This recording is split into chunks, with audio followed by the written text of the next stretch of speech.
The UCC Business Development and Consulting Institute is a multifunctional DBJ-approved business development organization that provides services to assist MSMEs in achieving their business objectives. Our business consulting services improve all facets of corporate operations. Our back office services, Value Edge and Legal Bloom, are designed to provide an effective suite of accounting and financial management solutions and assist businesses in formalizing their activities while conforming to the legal framework such as tax and labor requirements. Learn more about our services at BDCI.co.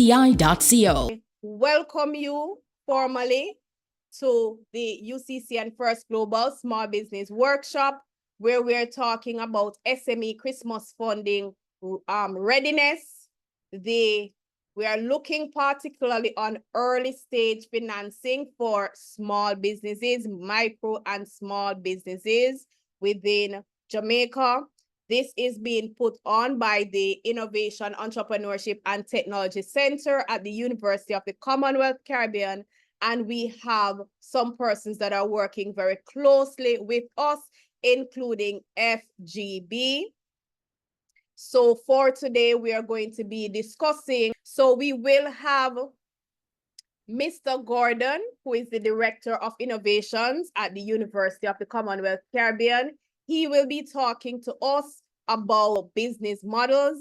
The Innovation Center at the UCC is dedicated to supporting the growth of SMEs. They work closely with micro and small businesses to talk about things like financing, as well as how do you develop robust business models. So Mr. Gordon is bringing to us his expertise in terms of innovation and funding strategies for how we can develop sustainable businesses and successful businesses over a long time. Mr. Gordon, as well as the Innovation Center and the BDCI, are very passionate about empowering small businesses, giving us the tools and the resources that we need to thrive. So you can go ahead, Mr. Gordon, and thank you very much to start off our discussion on business models. All right, so what we're going to be talking about today is essentially business models, right? What is the general design of your business? So the tool that we use is called a business model canvas. It has 9 components, one of which is the segment. Who are your customers? Where do you find them? The one is the channels, right? How do they find you? How do you find them, right? Next is a revenue stream. How do you collect your money? And of course, your relationships. How do you upsell? How do you sell them more stuff? We also have the value proposition, which is why are these people buying stuff from you? What value are you communicating to them? Why do they give you their money? The key activities. What are the things you do every single day to get your business up and running? Your resources. What assets you have at your disposal, whether building, staff, technology. The key partners, First Global, they're the ones who provide you with financing, right? They're the ones that help you to get your, pay your staff, provide you with debit cards, credit cards, they can buy stuff online, right? So those are your financial partners. UCC, they get your business advisor services, they get the company creation, complete the accounts, the tax compliance, etc. Right, the cost structures. What costs you? Where in your rent, your light, your salaries, or your payroll, right? So this 9-point plan you can put in an Excel sheet. It is a framework that what we use that's used globally as to how to get businesses up and running and properly structured. Now, when you go to the bank for your loan, they're going to ask you, what business are you in? They're going to ask you who you're selling your stuff to, how you get them, how much of them you get per month, right? Right? How you charge them, how much money you get from them per month, right? Why are they coming to you? What makes you, is this business going to be here next month, next year, the year after? Can you pay this loan? What are your cost structures? What you're paying, how much you're paying rent, like, whatever, in salaries. Right? What assets do you own? The building, the equipment, so on and so forth.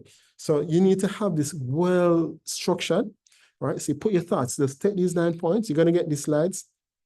You take these 9 points and you jot them down. And you don't have to be accurate. It just has to be your first step.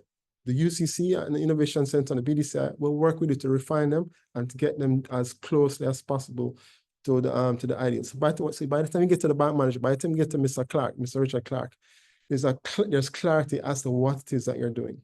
All right. The next thing now is the revenue models. There are several revenue models out there. Advertising, you make money from advertising. Commissions. I sell cars and I earn a commission from the cars I sell.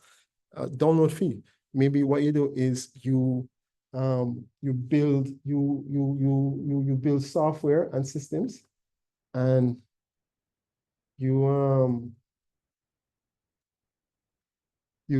earn from the fees from you build technology, or you build software, electronic assets, and you earn from the download of an ebook or software or smartphone app, right? Licensing. Maybe you create some intellectual property like music. So you create music, or you create a score, or you create a song, right? And you copyright it, and then the entertainers that sing the song. Or you create a rhythm, you create a nice rhythm. I have 6 or 7 DJs running on that rhythm, and they pay royalties whenever they use the rhythm, right? Matchmaking, somebody wants to sell something, someone wants to buy something, you bring them together, and you make a match. You make a money from bringing people together. That's like Airbnbs, Amazon, that kind of stuff, marketplaces. Direct sale of products and service, renting, leasing, service sale, subscription. So like Netflix, you pay them something every week. Right? Service fees, like a restaurant, you provide a meal and you charge for it. Right? So you need to know what your revenue model is and be clear. Use some of the common terms so that Mr. Clark knows what it is you're talking about. All right. What makes a good product a good product? Right? Now, here is Jamaica's probably one of Jamaica's premier product. This is something that everybody knows, right? You go to KFC, there's 90.9% chance that there's a line there at the KFC, right? Right. So there's always somebody there at the KFC waiting in line. And KFC, the people drive to wait in line at the KFC. They buy a nice car, a Benz, a Lexus, so they can drive to KFC and wait comfortably. Right? So KFC is a great product. It's in demand. People love it. People line up for it. No matter where in the island they are, there's KFC for it. KFC, during the pandemic, the price of KFC raised 3 times. People still buy it. Right? People save their money and ensure that they get some KFC at least once a month, once a week. Right? So how do you become KFC? How do you create a product that people just love and people just want and people just stand in line? They stand in line and they drive to stand in line to give you their money to get your product, right? You have to test your business model. You have to validate it, right? You have to build a basic prototype, which we call an MVP, right? Which is what you use to deliver the service, right? It's called a minimum viable product. What's the least amount of features, the least amount of components that you need to do to deliver this service to the customer so that they stand in line to give you their money, right? If come with a pitch, a small little pitch, a small little slogan, a small little introductory statement that communicates effectively to the customer what it is that you're doing, right? And you have to do surveys, right? So you have to survey. One of the stuff, one question you're asking is, do you understand? You heard the pitch, do you understand what I'm saying? Let's say yes. All right. Would you buy this? Let's say yes. All right, great. You ask them why. All right. You ask them, would you buy this? They say no. You ask them why. So you know why they want to buy it. You know why they won't buy it. If you say yes, they want to buy it, when they answer, they're going to tell you the value, right? And that value, you drill down on that value, right? And you study that value and you try to satisfy it as much as you can. If you tell them no, you ask them, you inquiring why, until you find out, is it because too much? Is it because it's not necessarily your interpretation of my problem is flawed? And an example would be KFC. You might go to KFC and think KFC has a problems with long lines, which is not true. KFC is quite comfortable with these long lines. Who has a problem here is a customer. So if you go and pitch KFC some kind of tool that cuts long lines, they're going to say, no, we're not. I mean, that's not necessarily something that we want to invest in. If it increases the number of transactions coming through, per unit cost, yes. But you know, I mean, but case long lines of case is not an issue. So you have to, when you talk to your customer, if you drill down as to what the problem is, problem they have, or what value it is that you're putting to them, so that they give you money so you can repay your loan, right? So your survey also wants to help you find out, are there alternatives? So you can ask the customer, where are you getting the service now, right? You're selling chickens, I'll go KFC, right? If I can't get KFC, I go Burger King. If I can't get KFC or Burger King, I get chicken and things. If I can't get none of them three there, you know, I get some hot dogs at the supermarket and go home and heat it up, right? So you validate the problem, identify customers, identify competitors, right? And you also want to validate the price. You can ask them, what are you paying now at these other alternatives? Or you could ask them, this is the price I'm giving you at, and do you think it's a fair price? Some will say yes, some will say no. If somebody really wants something, you will find that they're willing to pay a good price, right? But if your pricing is above market, meaning that it costs them more than everybody else, that's one. And two, if you're pricing above the ability of their capacity to pay, now you know you're outpricing yourself. So the survey will help you get an idea of what the prices are in the market and what's a price that your customers think is fair.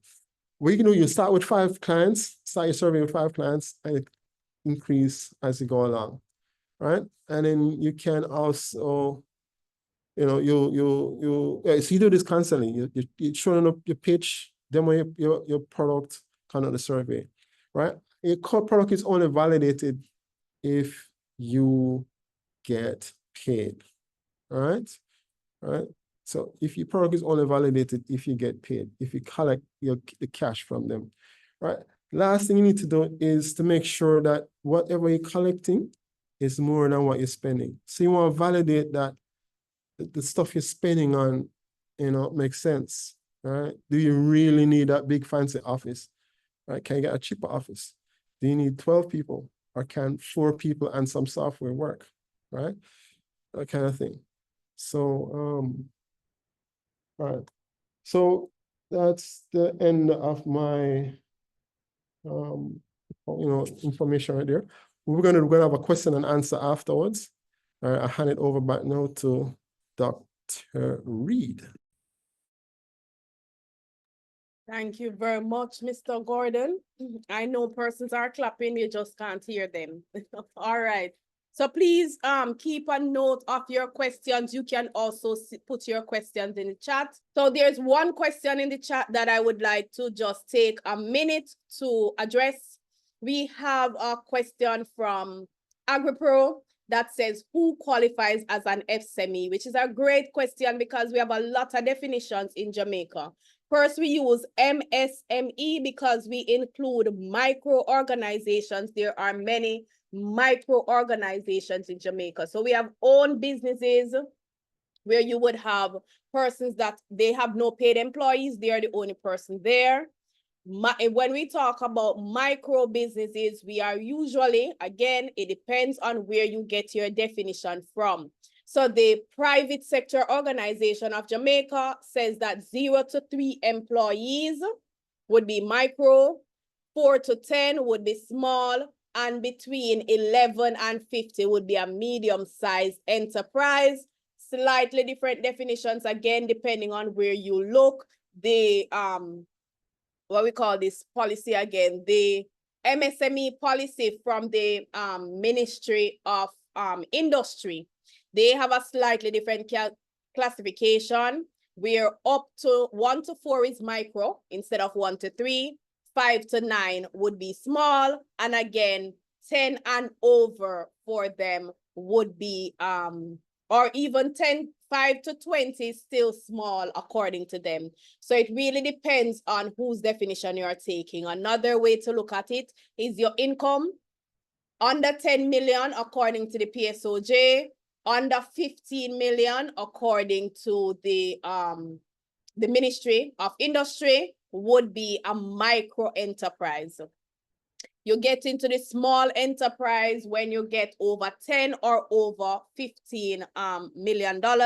And then the government considers, according to the ministry, a medium enterprise goes up to like even $450 million.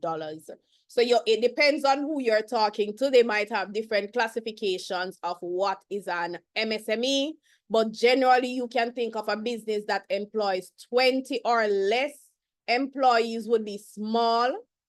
20 or so to 50 would be a medium-sized enterprise. Under 10 or 15 million is considered a micro organization still. And you have to be going up to about 40 or 50 million, which is when you start getting into like a medium-sized enterprise. All right. So what qualifies you as an MSME? Basically less than $500 million in income, and you can still qualify. Less than 50 employees, you're still in that SME category. All right, Mr. Collins, you can go ahead. I won't take up any more of your time.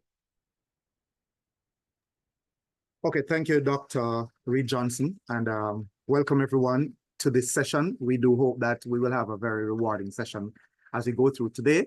Now, my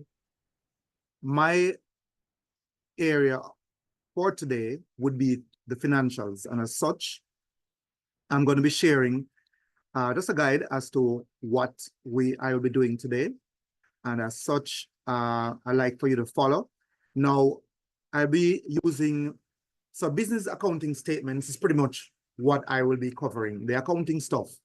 It's really 20 minutes, so it's a touch and go sort of feel. And I'm going to give you some resource that you can go on, which is on YouTube. And this guy that you see here is very, very good accounting stuff. I'm going to drop the link in the chat so that you can be able to see that. So essentially, what will I be covering in this area? So I'll be looking at the fundamentals of accounting, which is the first video that I show for about 10 minutes.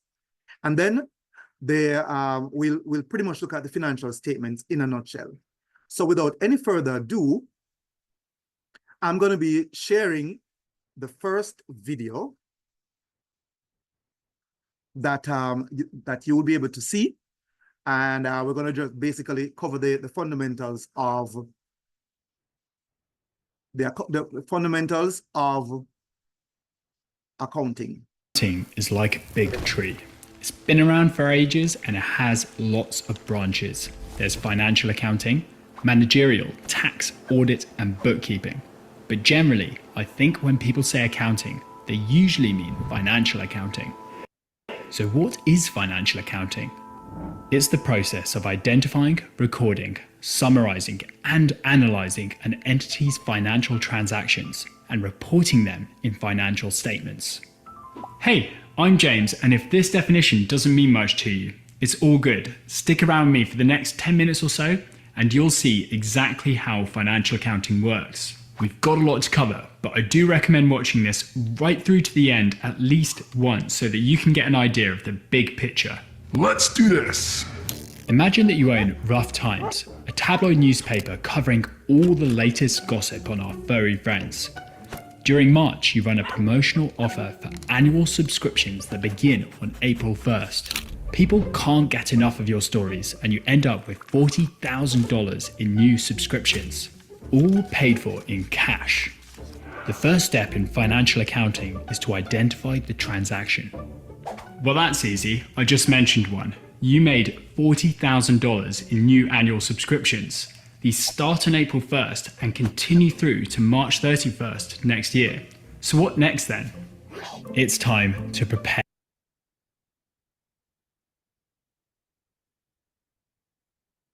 Okay, this is the automatic course creator. Pardon, and if guys, you are from looking time to for the time, fastest as and you know, most YouTube will affordable give us way these, so to I will launch your skip. first or next course, high ticket offer, or online business, you do not want to miss this video. Why?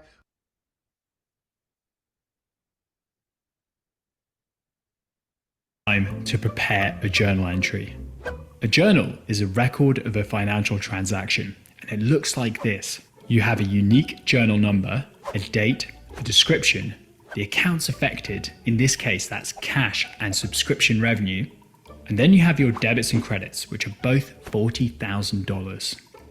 Rough Times is a serious business, so you're using double entry accounting, which means this transaction affects at least 2 accounts, and the total debits are equal to the total credits.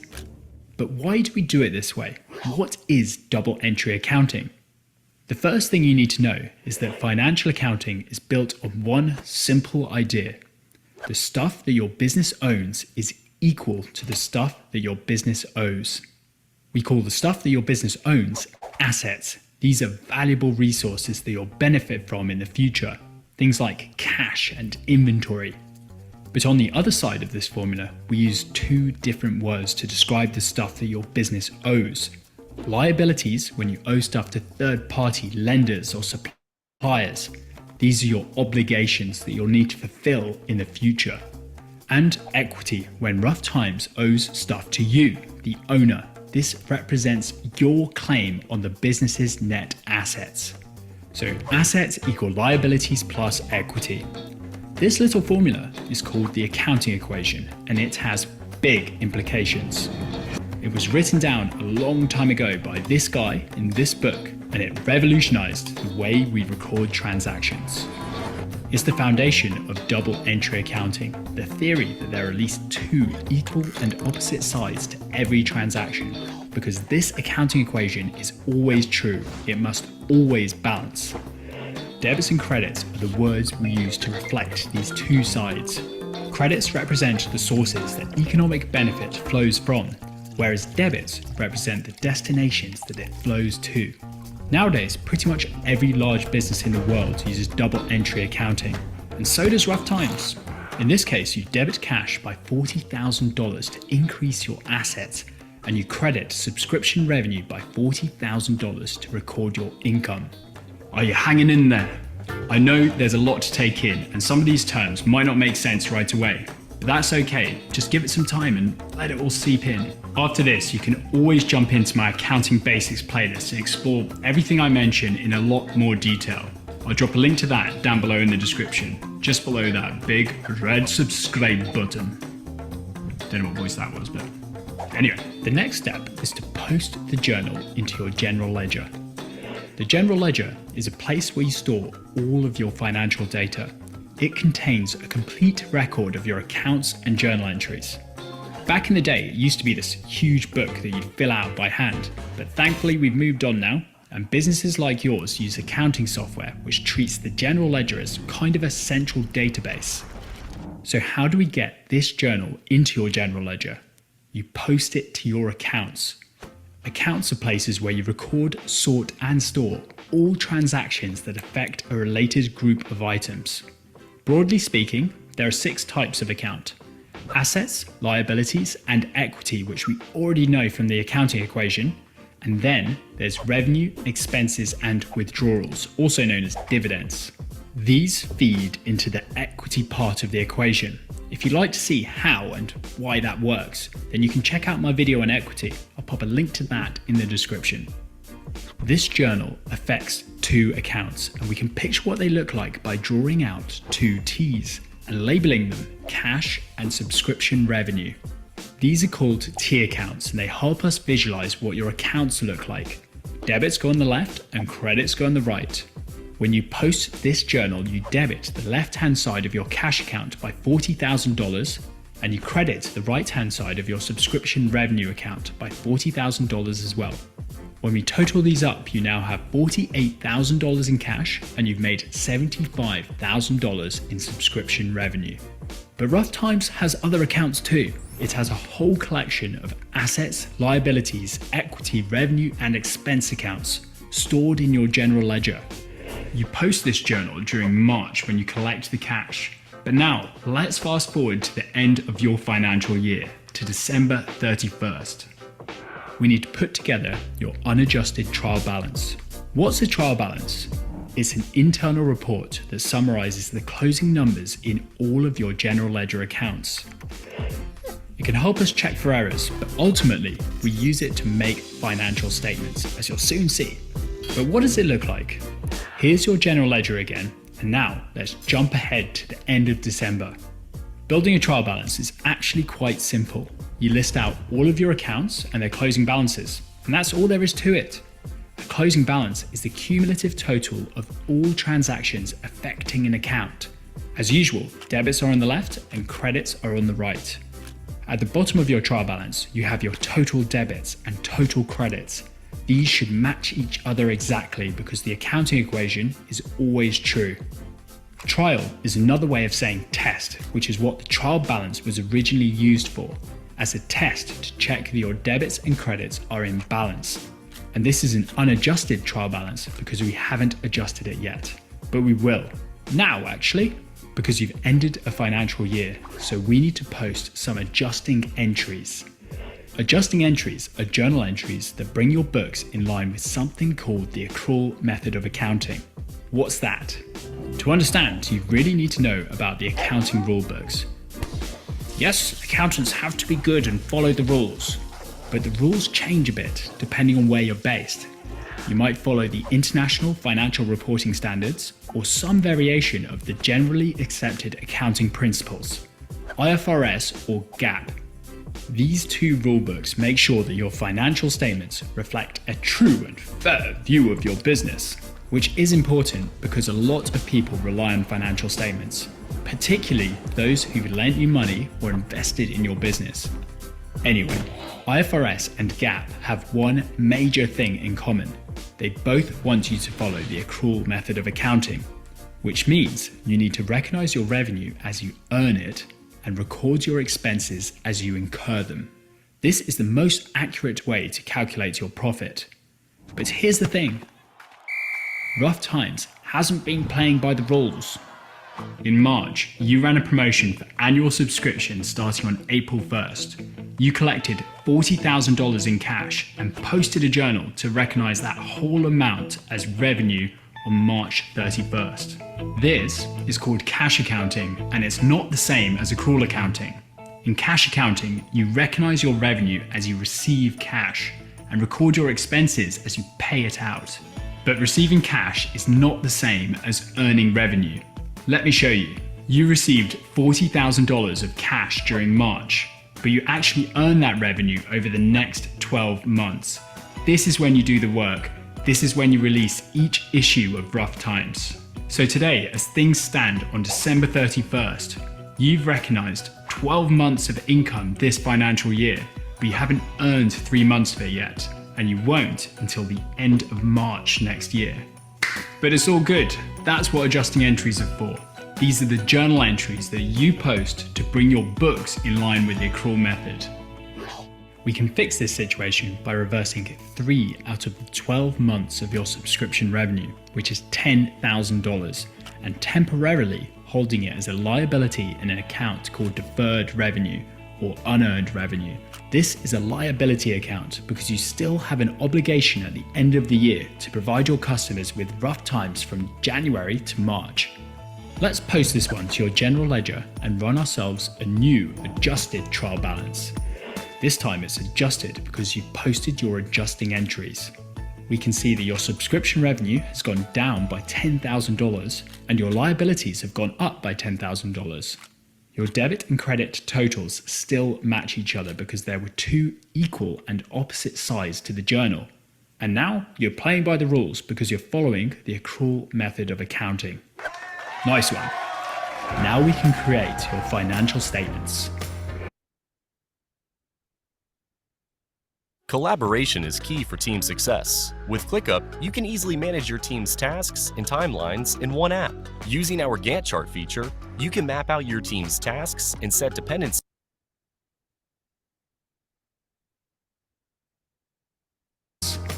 Financial statements are accounting reports that summarize your business's activities over a period of time. These are external reports designed to give your investors, lenders, and creditors an understanding of your business's financial health. The 3 main financial statements are called the balance sheet, the income statement, and the cash flow statement. We can build all of these using your adjusted trial balance. Your balance sheet looks like this. It gives us a snapshot of your business's assets, liabilities, and equity at a single point in time, which can teach the readers about your financial position. They can see what you own and what you owe at the end of your financial year. Now let's check out your income statement. This summarizes your business's revenues and expenses over a period of time. Here, that's the previous year, and it gives the readers a glimpse of your financial performance and profitability. If you were cash accounting, then this income statement would also mirror your cash flows. But you're using the accrual method, so profit and cash flow aren't the same thing. You keep track of your cash flows separately in a cash flow statement. This report summarizes your cash inflows and outflows over the same period of time. Once you've created these 3 financial statements, you can send them out to your investors, lenders, and creditors. If Rough Times was listed on a stock exchange, then investors all around the world would compare your performance against their expectations and decide whether to buy or sell shares in your business. They'd analyze your statements using financial ratios, which is something that we haven't covered on this channel yet. So if you'd like to see some videos on that, then by all means, please let me know down in the comments. But we're not finished yet. Once you're done with your financial statements, you need to post some closing entries to prepare your books for next year. A closing entry is a journal entry that you post to clear out all of your temporary accounts like revenues, expenses, and dividends. For Rough Times, your journal would look something like this. You'd debit your revenue accounts and you'd credit your expense accounts to clear them down to zero. The balance of $26,440 goes to retained earnings in the equity section of your balance sheet. These are your profits that you're holding onto for the future. So if we look at your trial balance again, then we can see your revenue and expense accounts have been reset to nil. And now you're ready to tackle the new year. Together, these steps make up the accounting cycle, and this is what financial accounting is all about. It's the process of identifying, recording, summarizing, and analyzing your business's financial transactions and reporting them in financial statements. Okay, so guys, you would have seen that video, and it's deliberate why I chose that video. I found accounting stuff by that gentleman to be very, very interesting. And it's easy to understand. And what I'm going to do is to post, I see a question, what's the guy's name? I'm going to post the link in the chat so that you'll be able to gain access to that. And also, I'm going to be making sure that you use the cheat sheets, as he's mentioned earlier, which will give you a snapshot of what it is that you need to do in your own businesses. Now, why did I use that video as opposed to coming with a PowerPoint and just talk about what a financial accounting is and so forth?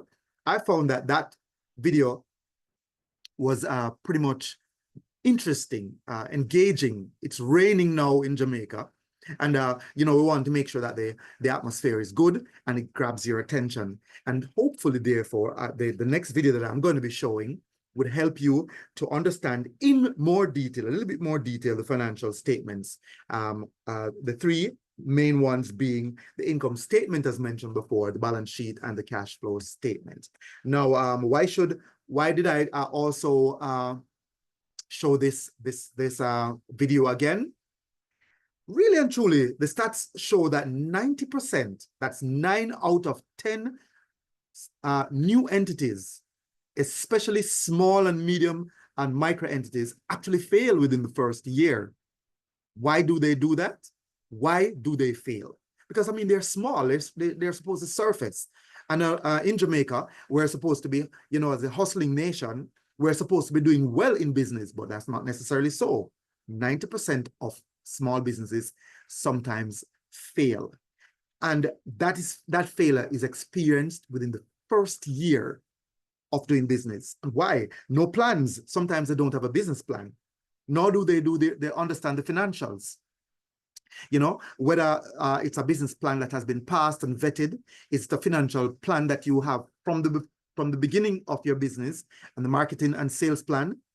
And if they do have a plan, sometimes they do not follow the plan. They put it aside in a drawer and just do whatever they feel like. And even if they follow the plan, sometimes there are warning signs that say, hey, here's a nudge that you really need to change one or two of your plans, the tactics that you're employing in your plans to make sure that your business plan, which is a moving, heavily breathing and adjustable, a dynamic document that literally can be changed as you do your business, so that you can maintain what is considered a going concern. Your business continues to flow with the changes. And some people don't understand the financials, the bookkeeping, which then roll up into the accounting, and the cash flow statements and the financial accounts that we mentioned before. They don't understand that. Then there's poor business management, and they don't seek help from consultants like myself, or even people in your circles, your friends and family who understand the financials. So in a short while, I'll be putting the link in the chat. But in the meantime, I'm going to ask you if you could indulge me again while I share another short video that will wrap up the presentation. And this one is the balance sheet. Most persons really don't understand this, and this is a short 5-minute video that you can watch. All right, so let's delve right into that. Again, James is going to pretty much give you an oversight of that. So let's go. All right. I'm James, and today I'll show you how to make a balance sheet. The balance sheet is one of the 3 main financial statements. The other 2, called the income statement, which we did in the last video, and the cash flow statement, which we'll cover next time. A balance sheet, or a statement of financial position, is a financial report that gives us a snapshot of a business's assets, liabilities, and equity at a single point in time. Now, if you've watched my videos before, then you've probably heard this one. The stuff that a business owns is equal to the stuff that a business owes. In other words, a business owns assets and it owes liabilities to third parties. The difference between the two is called equity, which is what the business owes back to its owners. And so we have the accounting equation. Assets are equal to liabilities plus equity. When we take a snapshot of this accounting equation at a single point in time, we're looking at a balance sheet. We'll call this one the basic balance sheet. And as its name suggests, it's got to balance. That means that total assets must always equal total liabilities and equity. A detailed balance sheet would look something like this. We expand out assets into current and non-current. Current assets are short-term assets, things like receivables and prepaid expenses. On the other hand, non-current assets are long-term assets. There are 2 main types, the ones that you can touch and the ones that you can't touch. We do the same thing with liabilities. Current liabilities are short-term liabilities, payables, accrued expenses and deferred revenue, and non-current liabilities are long-term liabilities, stuff like long-term loans. Equity, on the other hand, is a different kettle of fish. First, we have capital contributions, which is the money invested into the business by its owners. For a company with shareholders, we might call this common stock. And then we have the business's retained earnings, which are its accumulated profits held for future use. I do have a balance sheet cheat sheet which summarizes all of this, the link's in the description. Anyways, how do you make a basic balance sheet? First, you need another accounting report called a trial balance. This shows us the closing balances for every general ledger account at a point in time. Here's a trial balance for a dating app called Tumble. It was run at the end of Tumble's financial year, December 31st, and it's an adjusted trial balance because all adjusting entries have already been posted. We can see all of Tumble's accounts and balances. Debits are on the left and credits are on the right. At the bottom, we can see that the debits total to $87,700,000, which matches the total credits exactly. This means that Tumble's trial balance is in balance, which is very important because if the trial balance is in balance, then the balance sheet also has to balance. Don't think I've ever said balance so much in my life. Accounts in a trial balance are usually arranged in a pattern. Above this line, we have the stuff that Tumble owns, its assets. And below the line, we have the stuff that Tumble owes, its liabilities and equity. We also have its revenue and expense accounts, which we used last time to make the income statement. By the way, if you're finding these videos useful and you'd like to support the channel, then you can click on the join button below. Thanks to all my channel members who've done that already. You guys are absolute legends and I really appreciate it. Thank you. So how do we make a balance sheet? There's two ways to do this, the right way and the wrong way, and I'll show you both.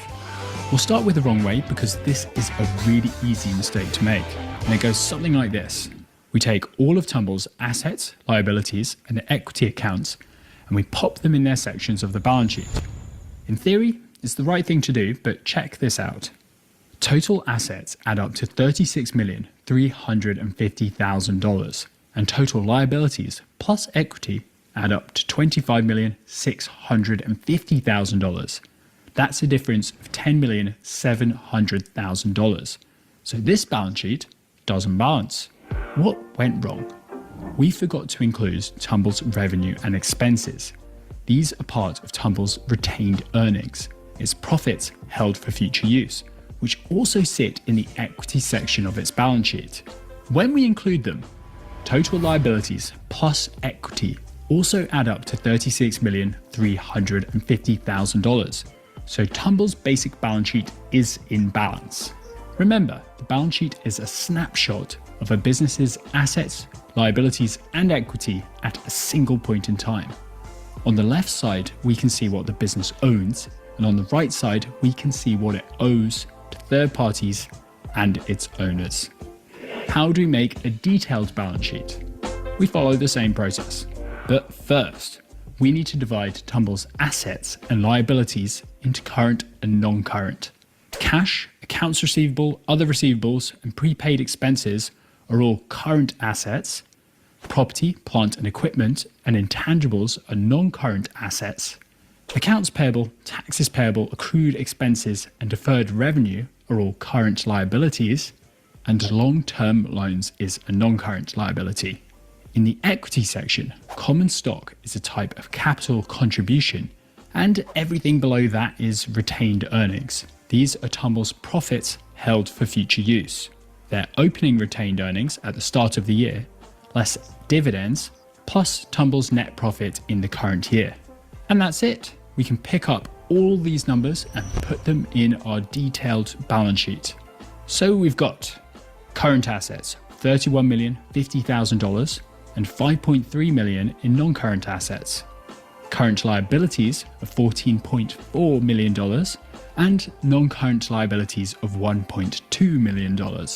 Then we have $1,050,000 in common stock, which is a type of capital contribution. And finally, $19,700,000 in retained earnings or profits held for future use. Total assets are equal to total liabilities plus equity. So this balance sheet is in balance. Thanks for. I thought I'd stop there, and I've given you both presentations via video so that you can get a feel as to what exactly you should be looking for as a small business owner in this space. And so for this first Global Banks SME workshop, we want to make sure that you have financial statements covered in a nutshell. All right. So, all right. So the accounting stuff is something that you need to know. It's very important. Now we have several presenters here, some of whom, once you are pitching for financing, they need to know that you know a little bit about accounting and and of course management accounting, which is a branch of accounting. And they also want to know that even if you are not formally trained in the area of accounting, that you understand elements of business. So your business plan will cover elements of your financial plans, your marketing plans, your operations, your staffing, where your resources, where you want to be positioning your business, the type of business you're going to be doing, if your business has a name, is it registered or not, the size of it, all of those things, so that they can determine if they can fund your business. So I must say thank you so much for the opportunity for me to present this to you. Again, we will be having the opportunity for the question and answer section. And I believe Mr. Gordon would want me to assist you where possible in completing your forms, your applications for your loans where necessary. In the meantime, my contact details are here on screen and can be provided to you as well in the chat. So thank you so much for having me. And I do look forward to assisting you with more accounting stuff, your guide to the basics. Appreciate it. I'm Michael Andre Collins, and it's been a pleasure. Thank you very much, Mr. Collins. Again, I'm sure you're seeing you can use your reaction emojis. I'm sure there are lots of claps and congratulations. Someone is asking for the link. So as you get a chance, they are very interested in that YouTube Excellent. link. Excellent. I chose to do it at the end, which is about now, so that persons can focus on it. So I'm going to be putting the links in the chat right away. Please subscribe to this gentleman's YouTube channel. You will be the better for it in your business. Thank you.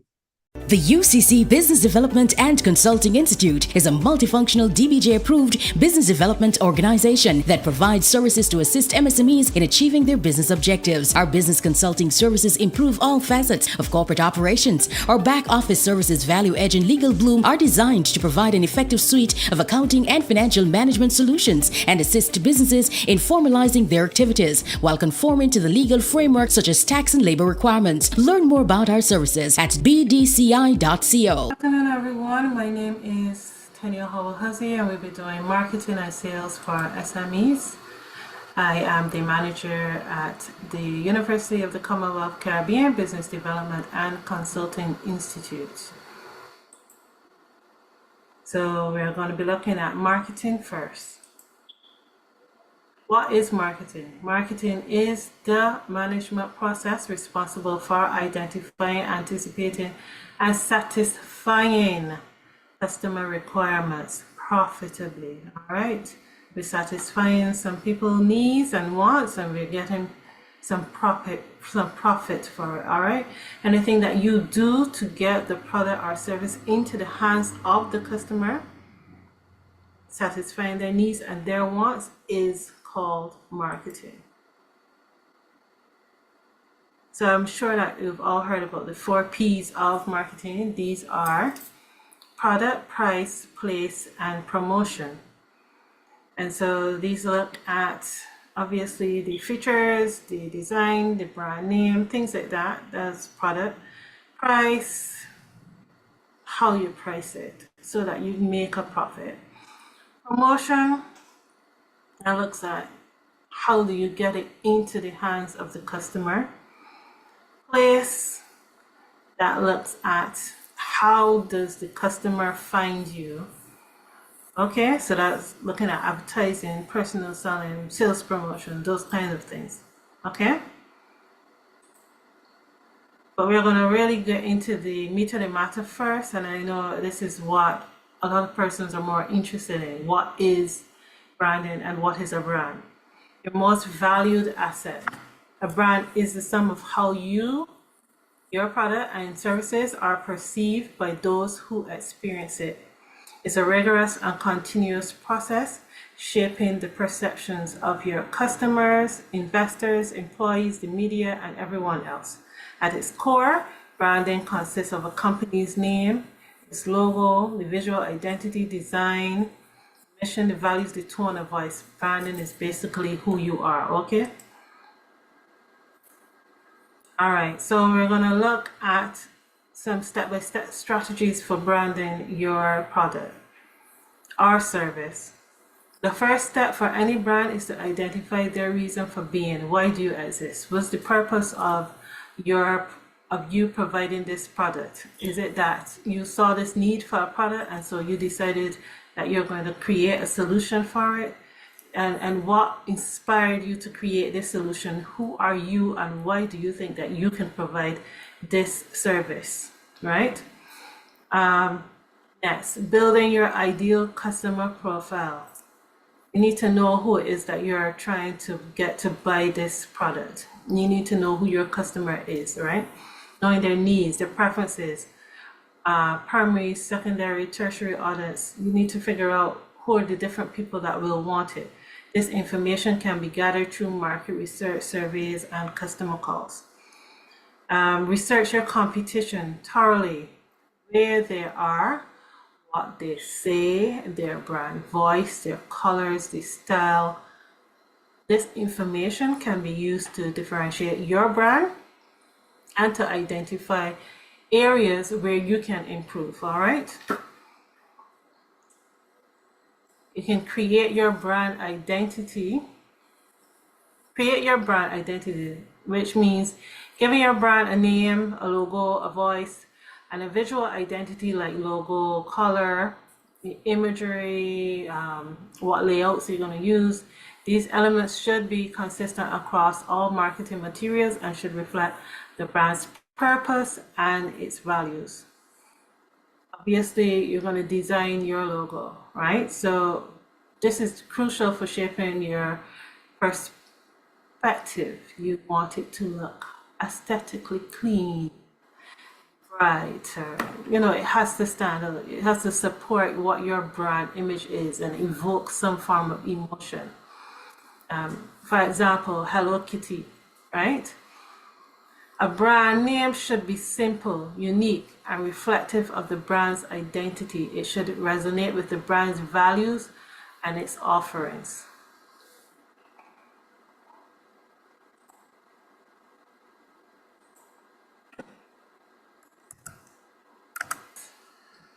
You have to look at the art with which a brand tells its story. Is it critical? I mean, it's brand messaging. It helps in communicating the brand's purpose, the benefits, the unique selling points to the target audience. The brand's voice is simply the strategy with which a brand talks to its customers. Are you casually speaking to your customers? Are you friendly? Is it professional? You know, like, is it clean? What kind of emotions do people get when they see what you are saying to them? What kind of impression are they getting from the way how you bring across your message, all right?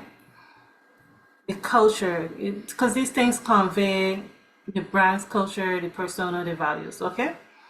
Typography, color, imagery, and layouts are the visual components of your brand that make it a whole. Consistent use of these elements across various brands touch points enhances brand recognition. I also have to look at the design of your logo, right?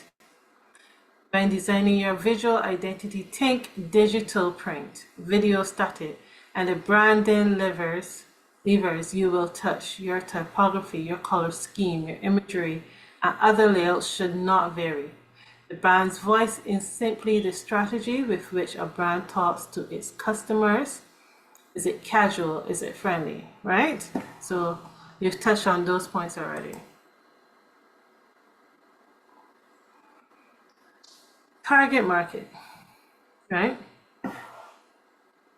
Who's your target market? A target market is a group of people that have been identified as the most likely potential customers for a product because of their shared characteristics such as age, income, and lifestyle. And why we're going over this again is because it is extremely important, okay? A lot of people just brush past it and not know who is the person that is buying their product. So you have to look, when you are thinking of your target market, you need to be able to literally visualize a person. Okay? The occupation, their location, the level of income that they're making, the level of education they have, their age, their gender, the stage of life that they're at, the socioeconomic level that they're at, you know, what you do, what they do in their spare time that affects how they buy things. What do I think they will use the product for, right? And what specific problems do you believe your product solves? How can I contact them? All of that helps you to decide how you can contact them and how you can contact them so that they would buy. This allows you to customize your marketing materials to relate with your customer. The last thing you want to do when creating a marketing campaign is alienate or talk down to your customers. Okay, guys? All right, so how to do a competitive analysis. Determine who your competitors are, right? Determine what products your competitors offer. Research your competitors' sales, tactics, and results. Take a look at what they're doing, how they're pricing it. Are they offering any perks? Ensure you're meeting competitive shipping costs. Are they shipping things at a cheaper cost than you, causing it to then be cheaper for them to sell? Those are things you need to look at. Analyze how your competitors are marketing their products. Take note of the content strategy that they're, providing or exhibiting. Learn what technology your competitors are using, right? Technology is very important because what technology is basically used to make things easier, right? Analyze the level of engagement on your competitors' content. Observe how they promote their marketing content. Look at their social media presence, their strategies, and their go-to platforms. Perform a SWOT analysis to learn what their strengths are, what their weaknesses are, what their opportunities are, and their threats. It's just as simple as that. This then will determine how or what you need to improve on so that you can get, a foot up. So that was marketing. We're going to quickly look at sales. What is sales? Well, the difference between marketing and sales is that sales focuses on closing deals and generating revenue. Marketing encompasses a broader set of activities to create awareness, generate leads, and build customer relationships. Sales involve direct interaction with potential customers, actively persuading them to purchase a product or service, a transaction between the buyer and the seller in which the seller sells intangible or tangible goods, assets, or services for money. So here is the typical sales skills that you would need, right? So there's prospecting, research, empathy, product knowledge, business acumen, product solving, active listening skills. You need to be able to think and listen at the same time, okay? Adaptability, presentation skills, adaptability especially because you need to be able to change if need be to be what they need you to be in order for they to buy it, okay? Presentation skills, storytelling. People love storytelling. Framing it. Frame it in a way that they are easier to understand. It's easier to understand, right? Building rapport. Basically becoming their friend. Negotiation. You need to be able to see where they're coming from as well as explain where you're coming from and see where you can meet in the middle. All right? So that's negotiation. Collaboration. Relationship building, social selling, persuasion, curiosity. You need to be able to handle objections. You need to be able to understand that not every day is a day that you will hear yes, but every day is a day that you go searching for that yes, okay? Conflict management, objection management, time management, closing. You need to be able to close. And customer retention. Make sure that you have some form of customer service afterwards in order to maintain that customer. You can't just be gaining customers and then losing them quick. All right. So one of the things that's very important for sales is knowing what your unique selling proposition is. The point of difference is here where you see the tick That is where it helps you to stand out, and that is between what the customer wants and what your brand does well. Okay? The other green tick is where you can win or lose. So you use innovative attraction methods to gain potential customers. Where you see the X now, that's between what the customer wants and what your competitor does well. There you need to focus. The focus is not on what the customer likes, but fighting with the competitor through battles such as ads. For example, ads, not just ads, okay? The losing points now is, like we were saying before, the competitor is giving exactly what the customer wants and you are behind. So you don't want to be behind. And then what your brand does and what your competitor does well, nobody cares. Customer don't really care what your brand is doing well and what your competitor is doing well. That's what you care about, right? You can put it up there in order to get the attention, right? There's some persons that do check for that, right?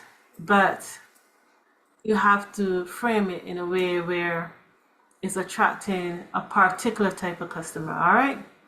So don't misunderstand what they're trying to say. All right, so primary interest. The customer's primary interest is really what you sell, but the results of what you sell, okay? They want to buy the results your solution provides. For example, enhance effectiveness, improve efficiency, safety, comfort, flexibility, some form of return on interest, right? I don't want to be buying something and then I can't use it, right? So it's really the result, the solution. That is what the customer's real interest is in. So you have to sell them on that. The buying criteria now is the requirements for the sale. These are the features that are desired and required from the customer. If the buying criteria are not met, the sale will not advance. For example, tell me about the features. Tell me how it's saving me money. Tell me how I'm going to get approval from people around me. Tell me about support, the support that you're going to give me after I buy it, and then, you know, aftercare or whatever. Tell me about how easy it is for me to get it or get another version of it, where you're located, those kind of things, the quality of the product, that kind of stuff. That's the kind of stuff that I am interested in, right? For example, toilet paper, right?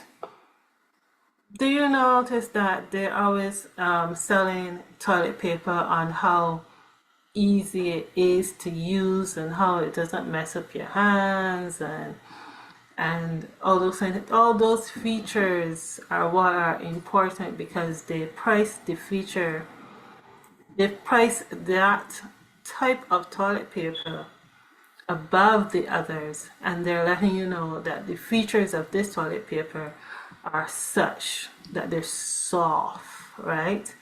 And it's clean and it's this type of material or whatever, right? So that's just an example.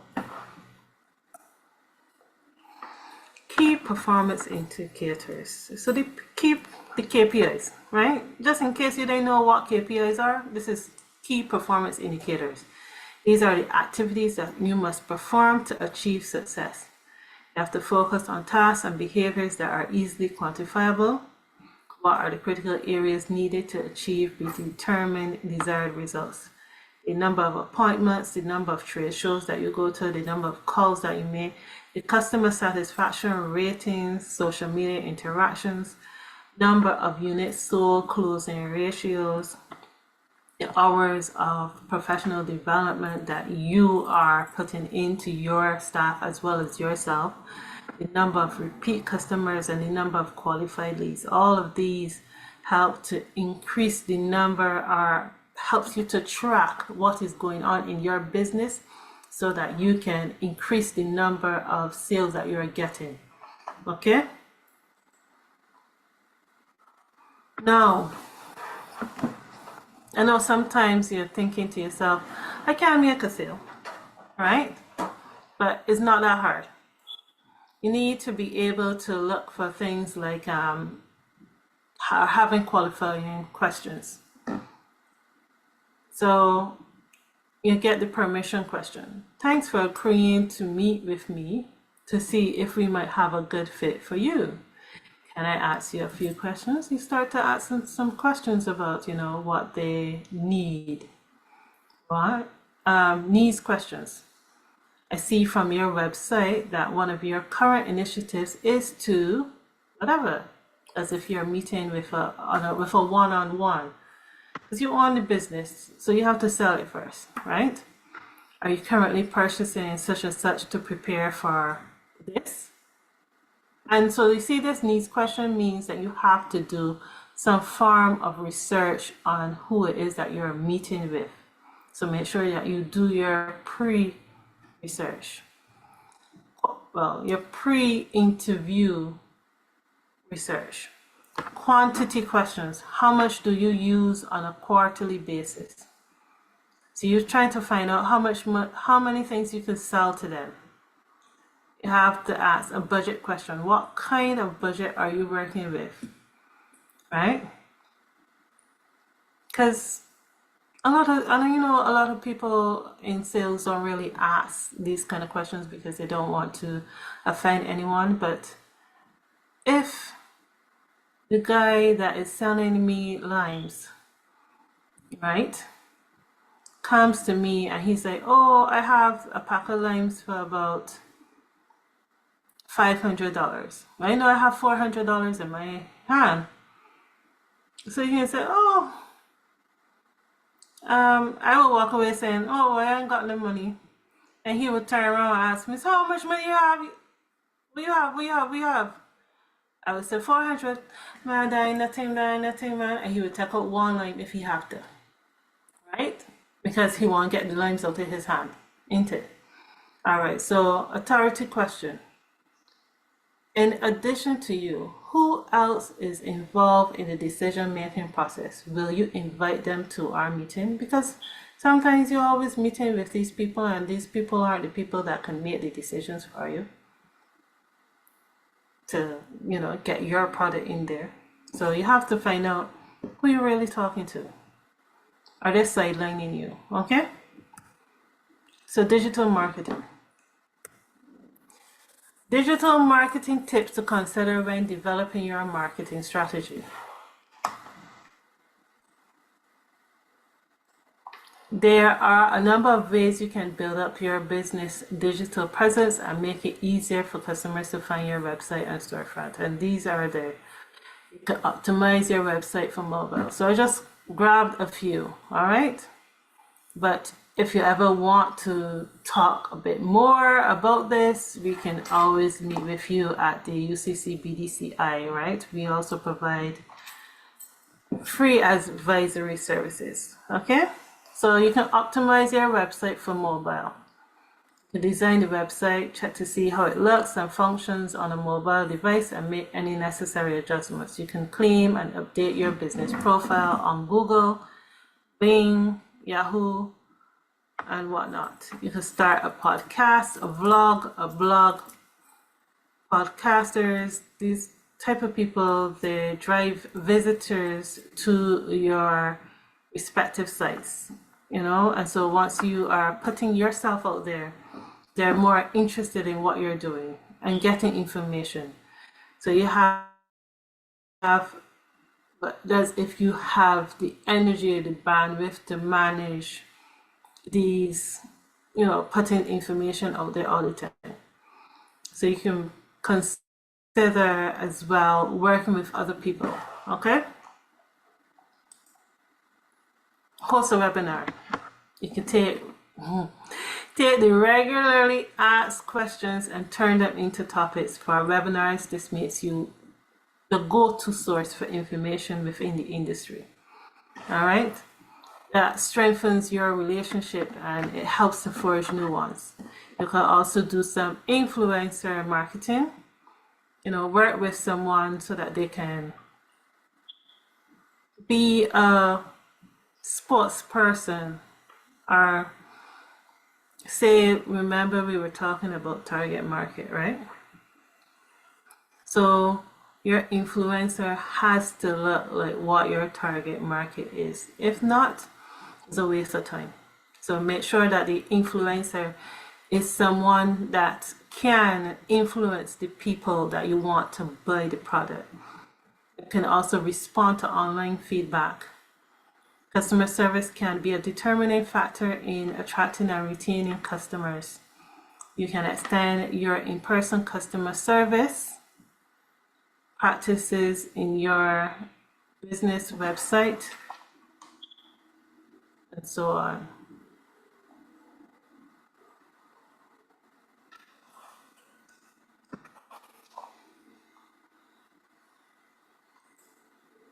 Digital ads. As a baseline, every company should create a Facebook and Instagram business page. Next is Facebook, Instagram advertising. With the Ads Managers tool, you can tailor your advertising based on your target audience, your budget, and your objectives. Okay, reward social media sharing. That's just some examples. You can provide incentives to your followers who share your brand on social media, and because your customers will love it if you could reward their loyalty, right? That also gives you a boost. So I share stuff, you provide some 5% discount for me. You create some form of little discount card and send it to me, telling me, oh, thank you for sharing, or whatever, right? Interactive content. Use your business's social media account to share a behind the scenes video. This could be an interview with a member of your staff, a tour of a manufacturing facility or that you are using, right? Or a montage of your participation in a recent trade show or industry event, giving customers a greater sense of what goes into making your product or providing your service. You can utilize SEO best practices, and SEO is search engine optimization, meaning when you type things into Google. So a search engine optimization, or SEO, is a marketing strategy that attempts to improve a website's rankings on search engine results pages. For example, you are using Google, you type your name in, and how far down is it, right? Search engine optimization increases based on the amount of times that you are posting. Okay, guys? Email marketing. Your contact list can be used to share newsletters, special offers, announcements, discounts, and other information about your business and products. Using CRM is an effective digital marketing tactic that's often used to build loyalty and engage new customers. A giveaway of your product or service can grab the attention of those who might not usually think to spend their money with your business. Alternatively, ask those who are already loyal to your brand to participate in a contest where they generate testimonials or share positive stories about your business online under a designated hashtag. So, in conclusion, here are some CRMs to help the small business owner. We have Monday CRM, we have Salesforce, we have ClickUp, we have HubSpot, and Pipedrive. A lot of these are free, well, initially, but then they also have the other things that you would have to add-ons that you would have to pay for. So there is help out there and you should use it. Okay? So thank you very much, and I will be taking questions at the end of the presentations. Okay, guys? Let me say thank you very much to Mrs. Hussey for her presentation. We have two presentations regarding the Development Bank of Jamaica. So we're going to have the first presentation with Mr. Gordon coming back to tell us about the Gemini grant. And then we are going to hear from Mr. Ferguson from the DBJ to tell us more about what they're offering. So please go ahead, Mr. Gordon. Good afternoon, everybody. It's been a while. We're learning a lot. That was the Ms. Tenny Hussey of the BDCI. The BDCI is here to help you build your business plans. We have consultants like Dr. Reed, Mr. Clark, and several others. Mr. Hussey, Mr. Solman, who can help you build out your business plan, build out your business model, help you get your accounts in order, ensure that you're compliant, ensure that your company is registered.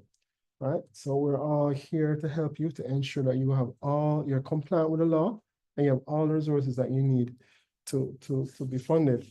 Now, I put in the chat some basic information on the DBJ Gemini. So the DBJ Gemini is a grant offered via the Business Development and Consulting Institute in collaboration with the DBJ and the JBDC. The DBJ provides the funding. JBDC provides advisory services. The BDCI is a component or an affiliate of the JBDC and the DBJ, and they are a recognized and authorized administrator of the grant. So when you go to dbjgemini.com, you apply for the grant and you select UCC as your executing agency, and it'll get you all the consultants you need and everything. So the grant is $800,000. I hope you can see my screen. All right, $800,000. You can use it for various activities. You need your TRN, your personal TRN. You also need your company TRN and your TCC. You must be tax compliant, right? You need the company documents. It can be a business name or an LLC, and you need your managed accounts. Michael just went through all the various aspects of the managed accounts. It is the same documents you need to get the loan. So I advise you to get both a grant and a loan to go forward, because the grant does require you to have a matching component. So we're going to answer some questions on the end, but here are some frequently asked questions. All right, is there a cost? You, as an SME, you'll be required to cover 20% of the cost, right? The grant is, of course, a growth expansion of MSMEs through innovation and capacity development. So the grant covers various things like app development, marketing, business development, as I said, digital marketing before. So anything that you need to push forward, they can help you. You just call myself or go to the BDCI website, send them an email, and they'll help you. We'll help you get up and running. All right. So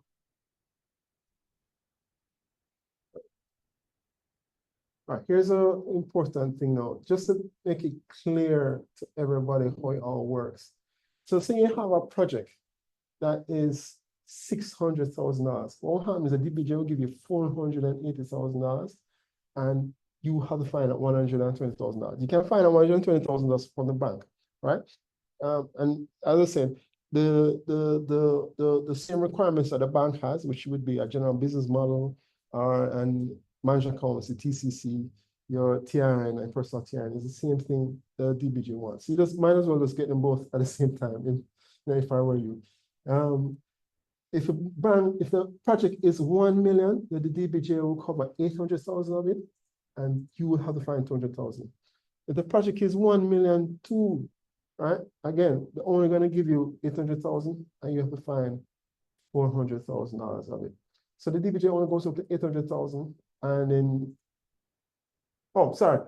Well, you have to find 400,000 of it. They only go to 800,000, and you have to find 20% of the cost. All right. Of course, and Mr. Richard is here. Mr. Richard Clark is here. Willing and ready and waiting to help you get forward. The DBJ also has a component called the Credit Enhancement Fund, which Mr. Ferguson is online with us, and you can ask him during the question and answer, you can ask him some questions about it. What this does is that if you get a loan from First Global, all right, if you get a loan from First Global, the DBJ will cover 90% of the collateral, which means that if you want to borrow $1 million, it means you only need to find, if you want to borrow $1 million, you only need to find 100,000 of it in collateral. All right. So you can ask more questions after DBJ and of Mr. Ferguson and Mr. Clark, exactly as how the CEF works. But it's called a credit enhancement facility, which means that if you're a small SME over a year old with revenue and can qualify for the loan, they'll cover 90% of the guarantees. All right. And it tops out at $50 million. $30 million. $30 million. Tops out at $30 million. So you can't, if you're going for $100 million, they're only going to give you guarantees for the first $30 million or so. All right. Okay, so Dr. Reed, I believe I will hand over to Mr. Ferguson at this point in time. Good afternoon, everyone. Thank you for having me. Okay, it seems like I'm showing as a silhouette, but I am Jason Ferguson. I'm a development executive here at the DBJ, and it's my pleasure to be with you. We'll be going through the CEF product quickly, but of course, we'll ensure that you all understand what we have to offer in that product. All right, I hope everybody is seeing my screen. So the Development Bank of Jamaica is, of course, is a development bank, and we, by nature, go out seeking funds, both locally and internationally, to support businesses on the ground. We use those funds to provide low-cost loans, and we also have different programs such as our collateral support, which we mentioned as our CEF, and we also have capacity building exercises such as the Gemini program, which was mentioned earlier. But for purposes today, we'll be discussing the CEF. All right, so how do you qualify? Let's talk about what an MSME is. So for DBJ purposes, it must be registered and operating in Jamaica. It must be tax compliant. It must be technically and financially viable, and equity injection of 10 to 30%, positive contribution to the economy. So these are just the main criteria that you need to meet to be able to access the CEF.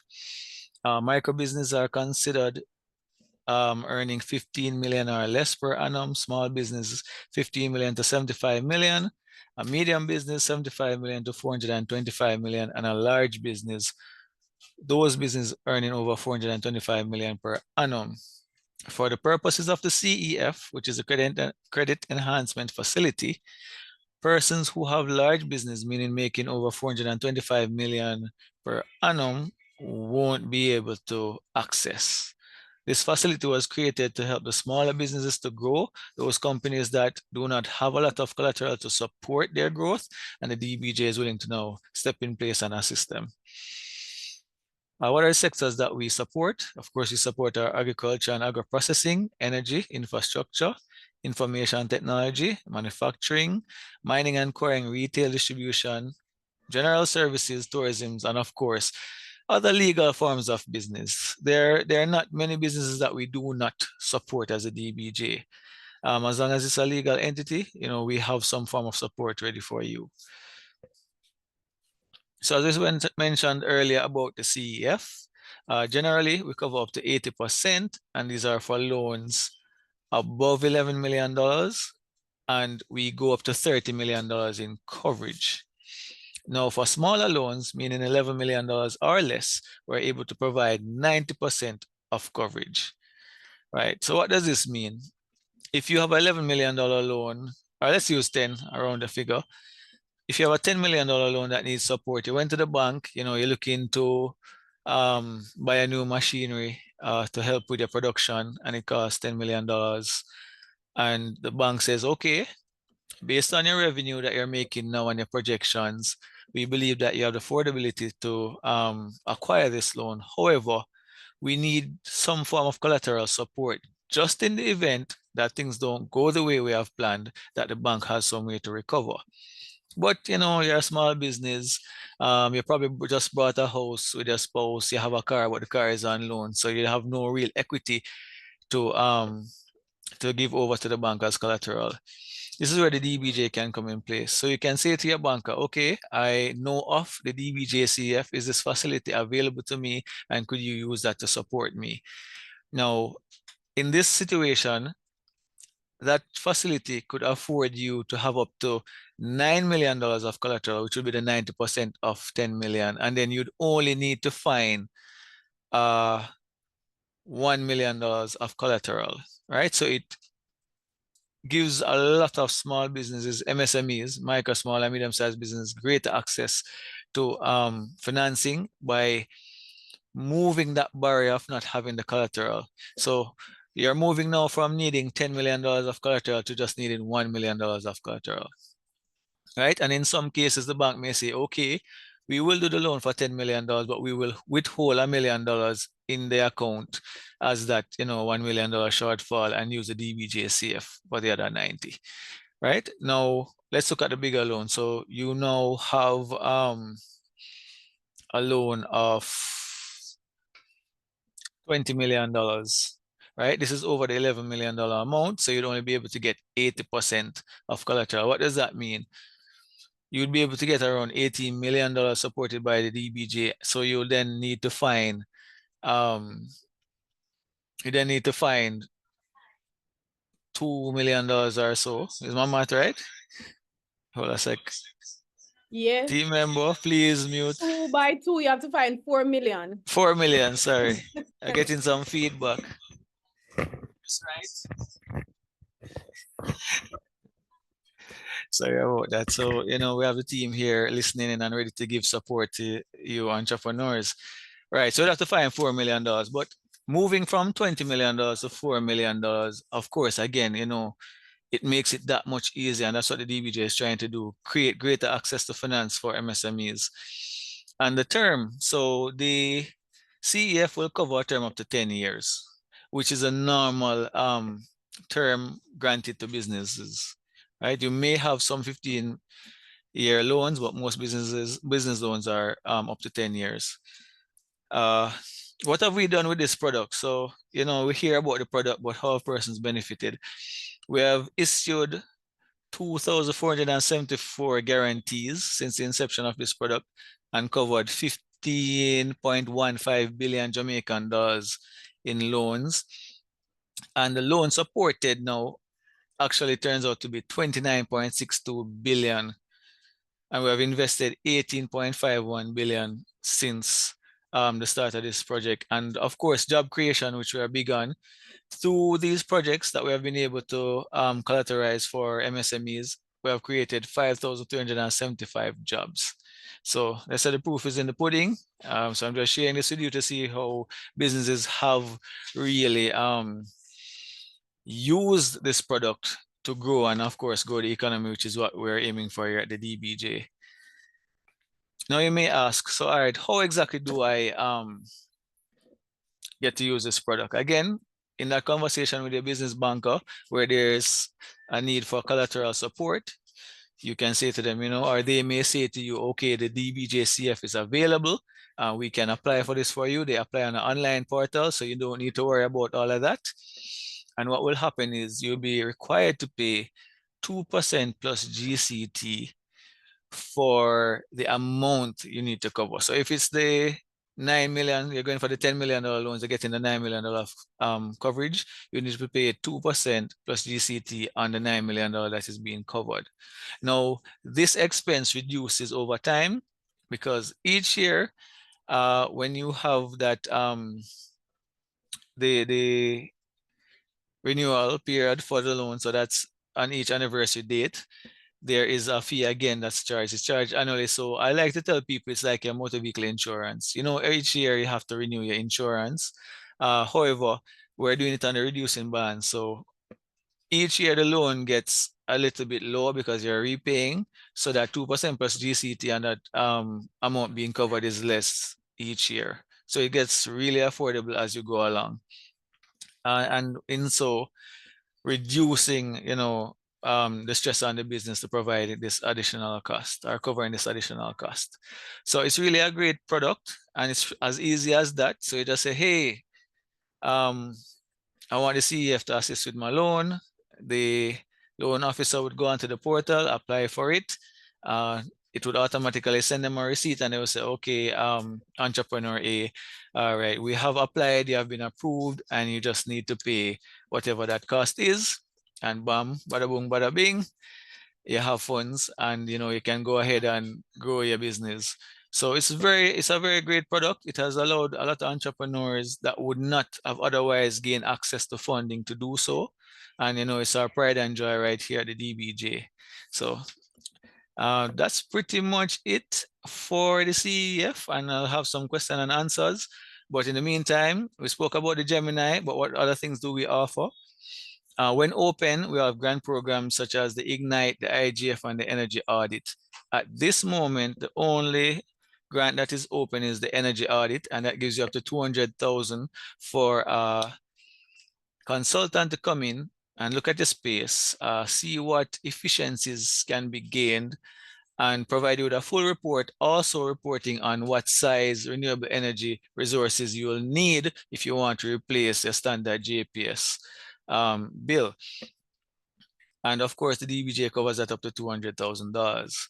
Now, our Ignite grant, innovative startup grants from ideas, we will give up to $3 million when that is open for persons to build out on the ideas that they have. And for early stage and commercialization, so you already have the idea, I did a little market research and you say, hey, this is something that can work. We award persons up to $7 million at that stage. And then for medium-sized businesses who need a little bit more money to, commercialize and innovate, we have a grant up to $20 million that they can apply for. Again, these grants are not yet open. You have to watch our socials, stay tuned to our website. And below you see here, www.thinkbiggie.com. And when those grants are open, of course, you will see it there and you can apply. So I hope this has been informative, and I'll now take any questions that you may have. Thank you very much, Mr. Ferguson. And I have a question in the chat, but quickly before Mr. Ferguson has to go, if you have any questions, you can put them in the chat. I have a chat. Oh, sorry. I have a question here that asks about the interest rate. So I want you to just maybe give them a bit more explanation about how they actually get the loan and who would determine their interest rate. Okay, so let me just be clear, because I love this session, by the way. The CEF and loans are two separate things. So the DBJ gives loans to support businesses, but in giving a loan to, say, a commercial bank or a building society, a credit union, they may, in underwriting the loan, want collateral to support that loan. That's what the CEF is, right? So just creating or having you understand that there are two different things. So generally speaking, for loans, DBJ loans range from 9.5% to 12% per annum, right? And we start from microloans.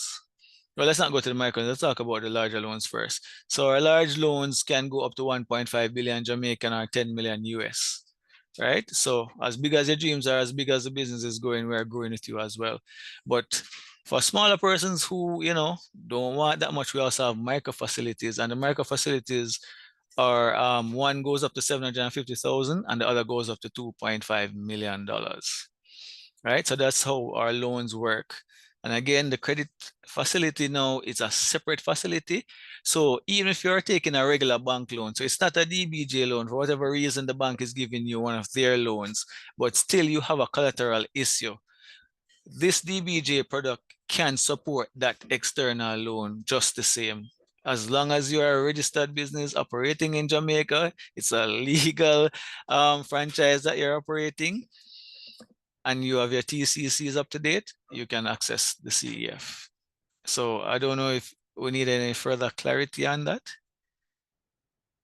I'm not sure, so you can put in the chat if persons are clear that there is a collateral. The CEF is providing collateral to the bank and not providing a loan directly to you. So we are hearing clear. I have another question. I don't know if you want to field this one or for Mr. Gordon to field this one, but it is also about the DBJ. It's about the Gemini grant.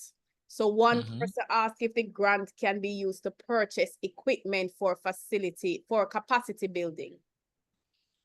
So I think I can take it. All right.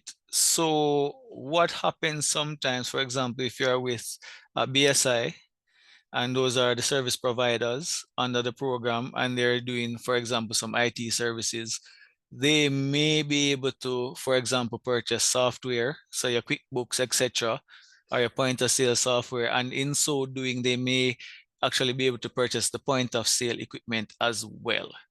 So there are some instances where the grants can assist in getting some equipment, but not generally speaking. Okay, thank you. I have one more question here. Do we need DBJ's approval before we can use DBJ as a guarantor? Is the guarantor the collateral? Okay, I think so. So again, you're now at the banker's office, cubicle, wherever it is, you're having the discussion, and you decide that, boy, you aren't able to do it, so you want DBJ to step in. They will be able to go onto that portal within that time frame. They will submit, and it will give them an approval. It's an automatic approval, so they'll be able to say, yes, you have been approved, so we can go ahead with the facility. So you wouldn't have to come and contact DBJ. The bank would be able to do it there and then. It's an automated process. They should be able to give you the feedback almost immediately to say yes or no. All right, thank you. Last question, and if you have any other questions, please put them in the chat, but we'll take them at the end. How long does a business have to be running before we can apply for the grant? So 12 months. Business has to be operating for 12 months. All right, I think that's very clear. All right, so if we have any more questions, please put them in the chat. Thank you very much, Mr. Ferguson. I don't know if you want to add anything else before we close your session, but again, if persons have more questions, they can put them in the chat. Okay, just to encourage our participants to check out our website. It's www.dbankgm.com. We have a lot of products and services to support you as an entrepreneur. So just reach out to us to our website or our socials, and we'll be happy to help you.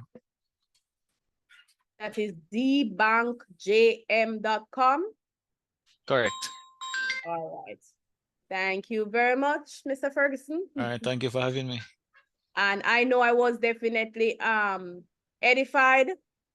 I hope that other persons were as well. So we will pick up the last part of this session, where we're going to hear from FGB. We're going to hear from First Global Bank, and we have Mr. Richard Clark and Miss Kemisha Gordon. Afternoon, everyone. Well, Kemisha, unfortunately, I didn't see her online. I think she's dealing with some other issues. But good afternoon, everyone. Thank you, Dr. Reed. Thank you and welcome. Right. First Global is happy to be a part of this SME masterclass. We have always been supportive of SME and believe that, this is the future of our economy. Growing SMEs, that's the future.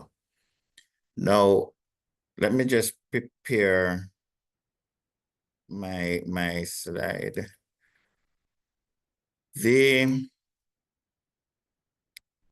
My task today is really to walk you through.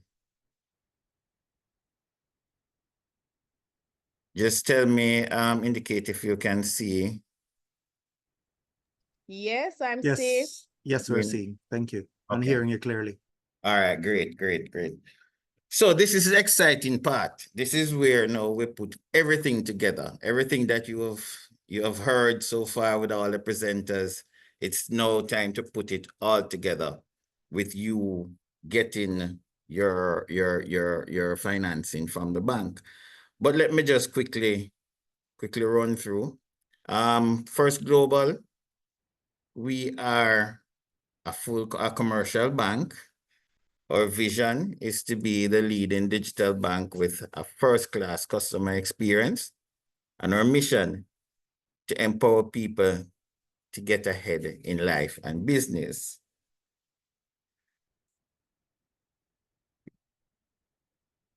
What are SMEs? We had two definitions already. DBJ gave you, and our definition is similar to DBJ, and we work closely with the DBJ as well in providing your financial solutions. Now, the role of banking for SMEs. Okay? We are here to provide access to capital. That means loans, overdraft, credit cards, right? Anything you need to help you to grow your business. We have other functions, managing cash flow, facilitating payments. These are all what the bank is here to assist the SME in growing your business. But for today, we're really going to be looking at providing access to capital. Now, one of the first things that is required of an SME is for you to be registered with the company's office. If it is that you're going to come to the bank, if it is that you're going to DBJ, sorry, for a grant, you need to be registered with the company's office. You need to open a bank account in the company's name. So whether you're registered as a sole trader, partnership, or limited liability, you need to now open an account and you will realize later in my presentation why it is so important for one, to be registered, and two, to have your account. To open the account, as you can see on screen, those are the things that you'll need. If you're a sole trader, the certificate of registration, along with your TCC, you will need a cash flow projection or a financial statement. It all depends. If you're registered over 18 months, you will need a financial statement. Anything under 18 months, then a cash flow projection for 12 months will do. Now, for companies that are really limited liability, you will have the certificate of incorporation and you will have the articles of incorporation. For the newer companies, the older companies will have the memorandum and articles of association. Of course, you'll need the TRN and your KYC, which is ID, TRN, proof of address.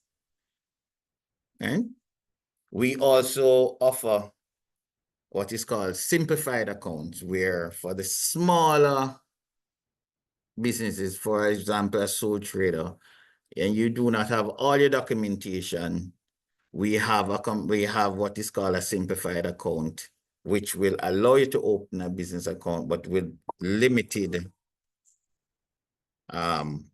functions. Now,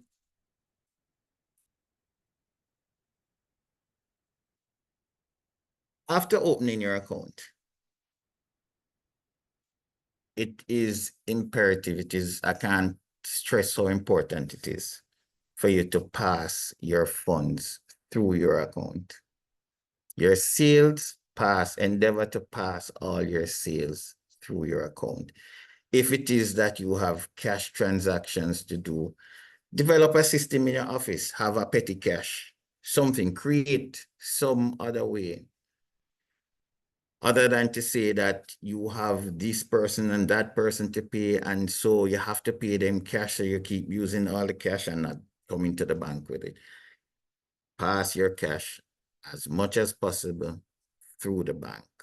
Because when you reach at this stage, when you come to get a loan, that data is needed. And when you're doing your financial statement, we have to corroborate what is on the financial statement to your account.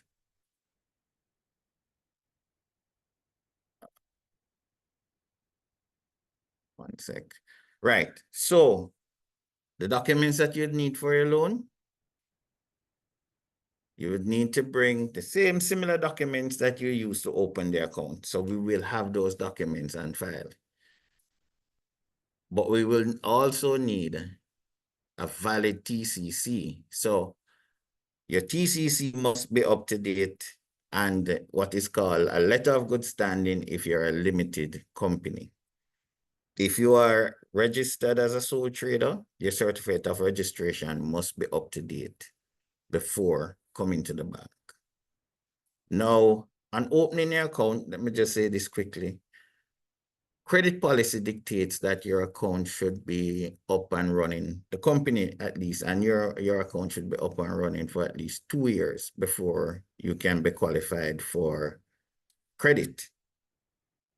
Different banks, different policies will go, but generally speaking, 2 years of operation, because you will appreciate that the bank would need some data to evaluate the company, to say that the company can afford what they're asking for.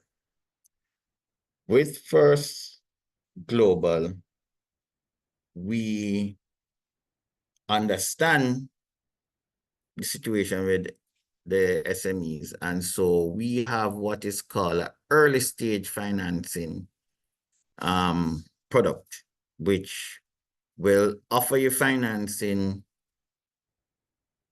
between 12 months and 24 months. Okay? So within that period, you can get the early financing loan, which it goes up to a maximum of 5 million. And this loan is really for working capital support to help you grow. Otherwise, 2 years and you will be qualified. Now, I'm going to speak to you with regards to the secured loan package and unsecured loan. Again, this will tie everything that you have heard so far together. Now, for any loan that we offer, let me...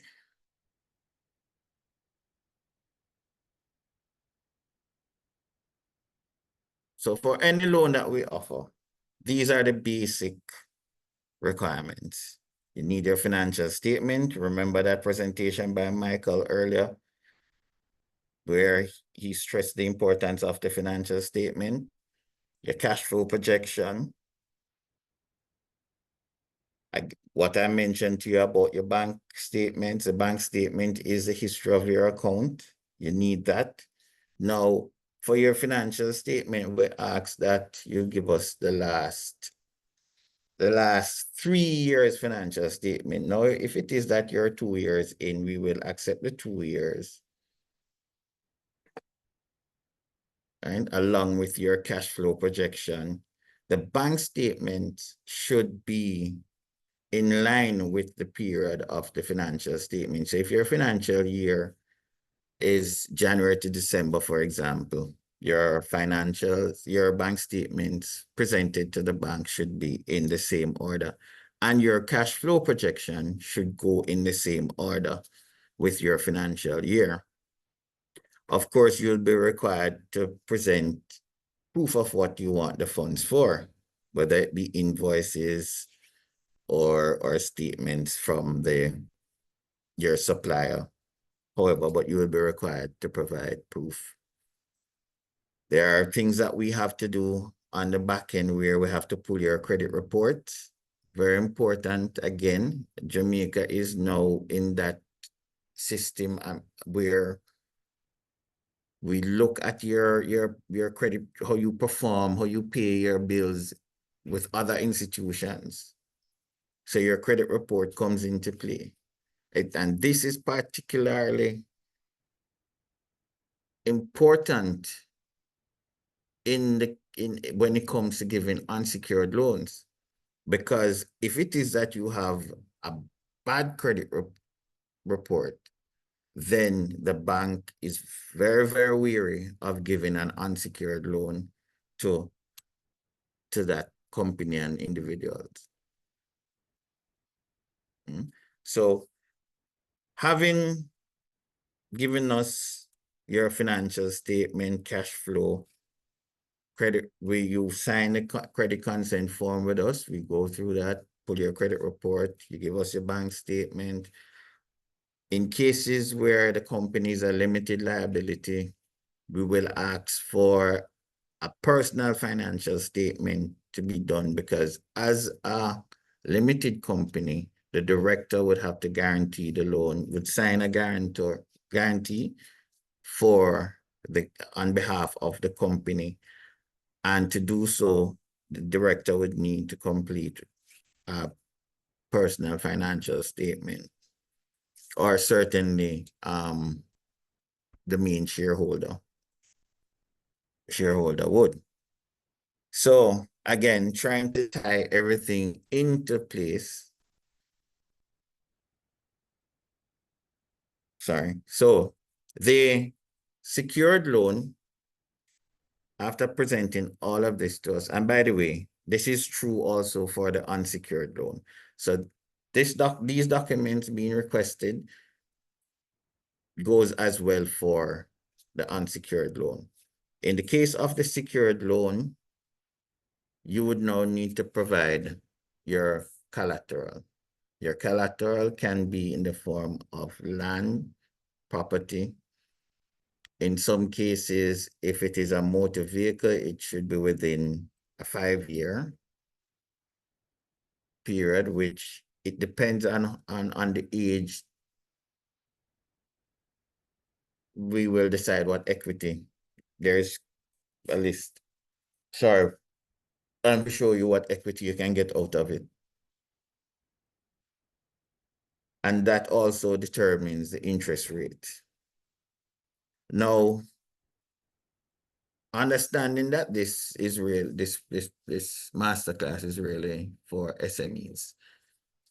We understand now that you may not have the collateral needed. So the unsecured loan becomes very, very crucial. The unsecured loan is somewhat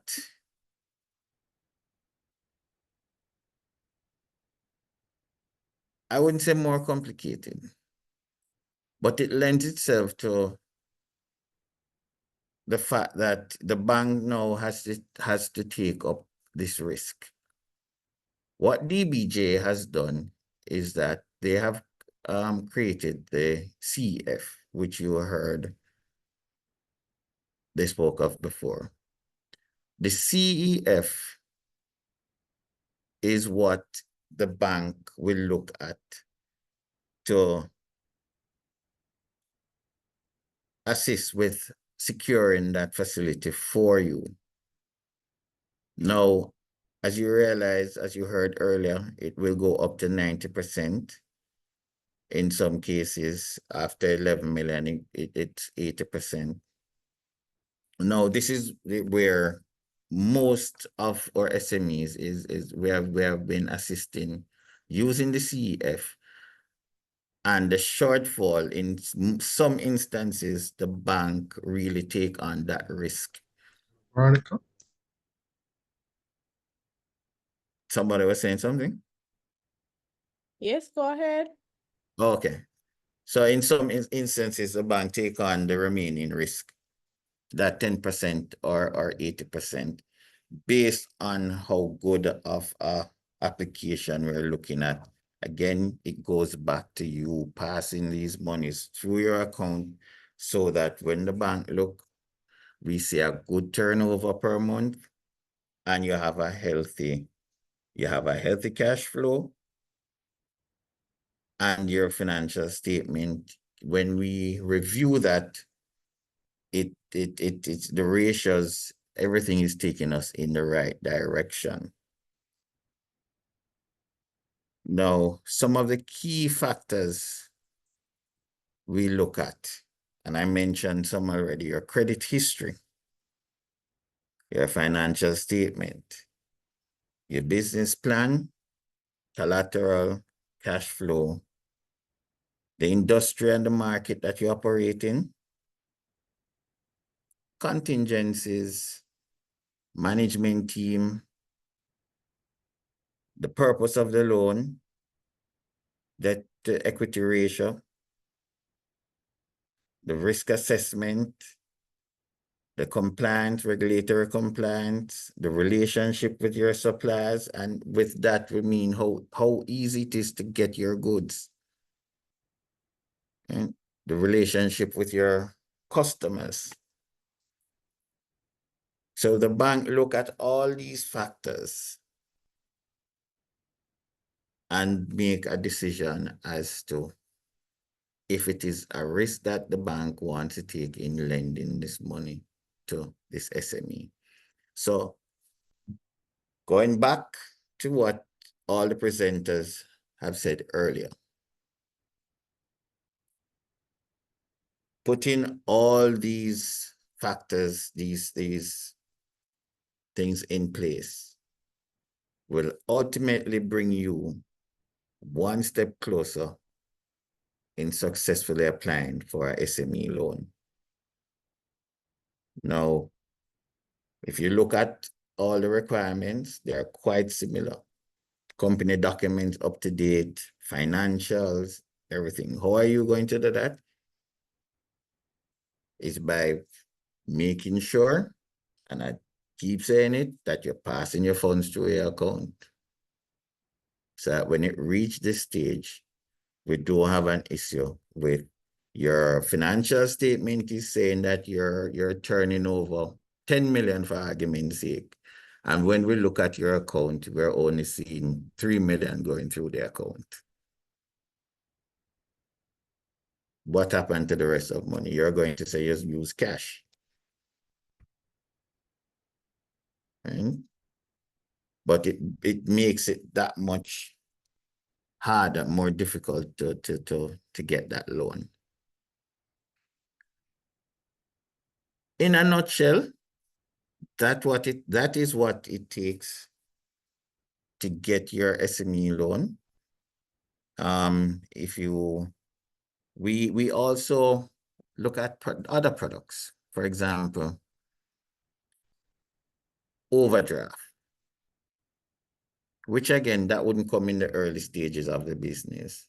This would come after we see a track record and a need for that.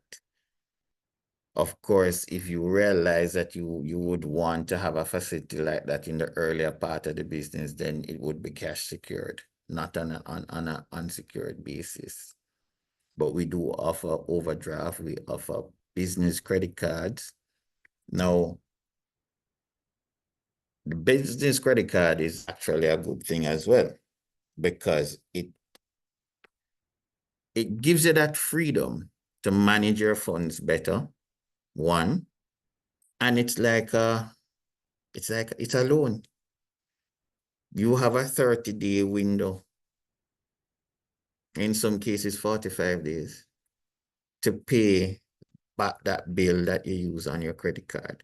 And using your credit card wisely, I shouldn't be saying this as a banker, but you can use your credit card forever and do not pay a day of interest if you operate it properly. We also have our point of sale machines, which again makes it convenient for your client to spend money with you. And of course, in doing that, it increases your profitability, it increases your likelihood of getting a loan to expand your business.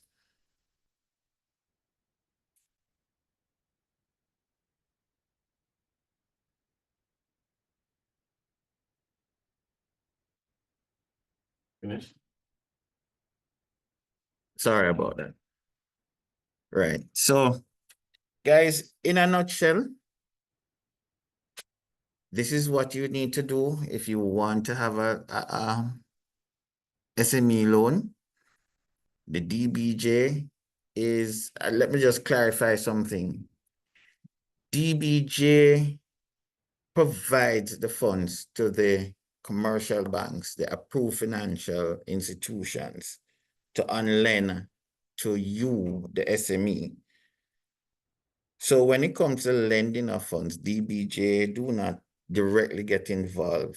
It is the approved financial institution, which First Global is one of, that actually unlends the money to you. And so while someone was asking about the interest, while DBJ might lend, the DBJ will lend our First Global depending on what type of facility, because they do offer different types of facility. They would lend us as a percentage, and then the financial institution and lend it to you with an additional, I think the maximum we can do is 3% on it. And so we will now DBJ will facilitate us lending you funds at a cheaper rate than you would really get from a commercial bank. So that's one product too that we offer SMEs. And of course, you will have it covered by the CEF. So guys, my name is Richard Clark. In a nutshell, that's what we do. If you have any questions, you can ask me at the end of when it's question and answer time. My contact information is there. Feel free, you can give me a call and I'll be free to walk you through the process. Thank you very much, Mr. Clark.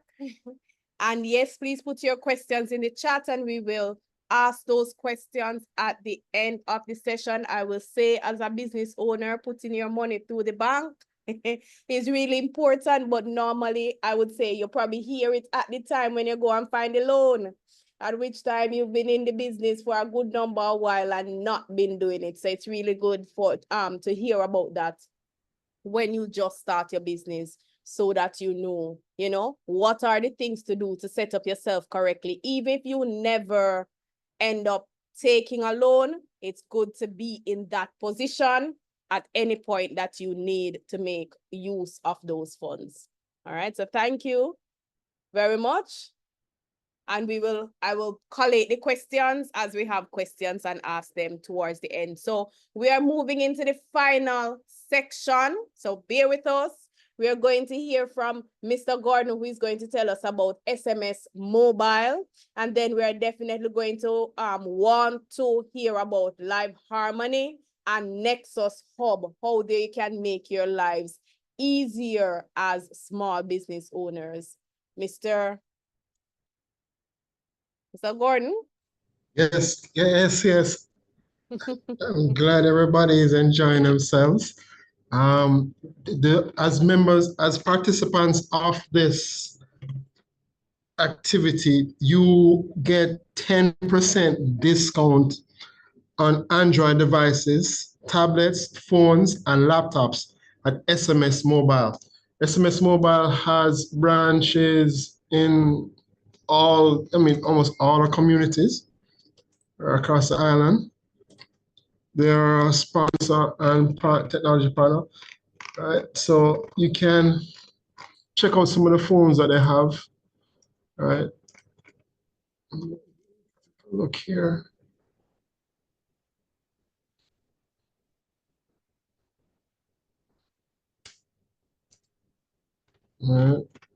Logic, Cool Pod. This is where everybody wants the Samsung Galaxy A15. All right.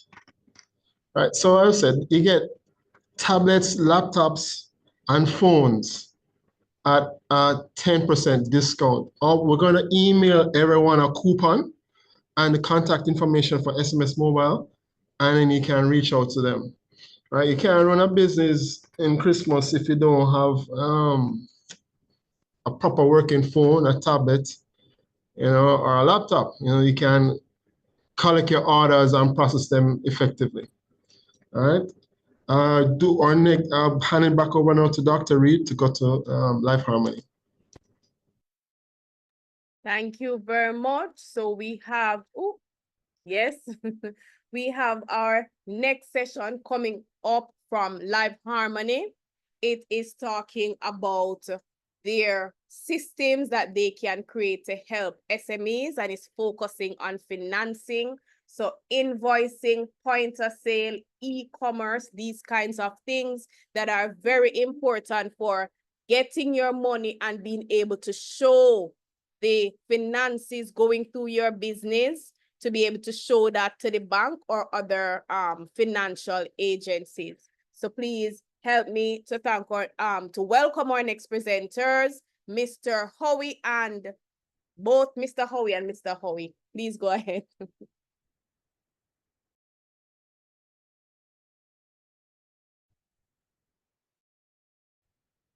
Good afternoon. Thank you for having me. Thank you for being Let here. me turn on my camera. I think. Yes. So I'm gonna have to take off my camera for a bit because I'm using the mobile data. So I want you to be able to hear me clearly. So forgive me for disconnecting the video. All right. Understood. And it's good to see you, Mr. Howe. Thank you, Mr. Collins. All right. So SME FGB money workshop. Why are we here? We're at our last presentation of the day. And by now, the question must have been answered in your mind as to the reason for you being here. So my job now is to present you with what we call the tools that will enable you to benefit from all of what you have just digested. And I hope you have digested because it's quite a bit that you have heard thus far. Very, very informative and very critical to the running of your business.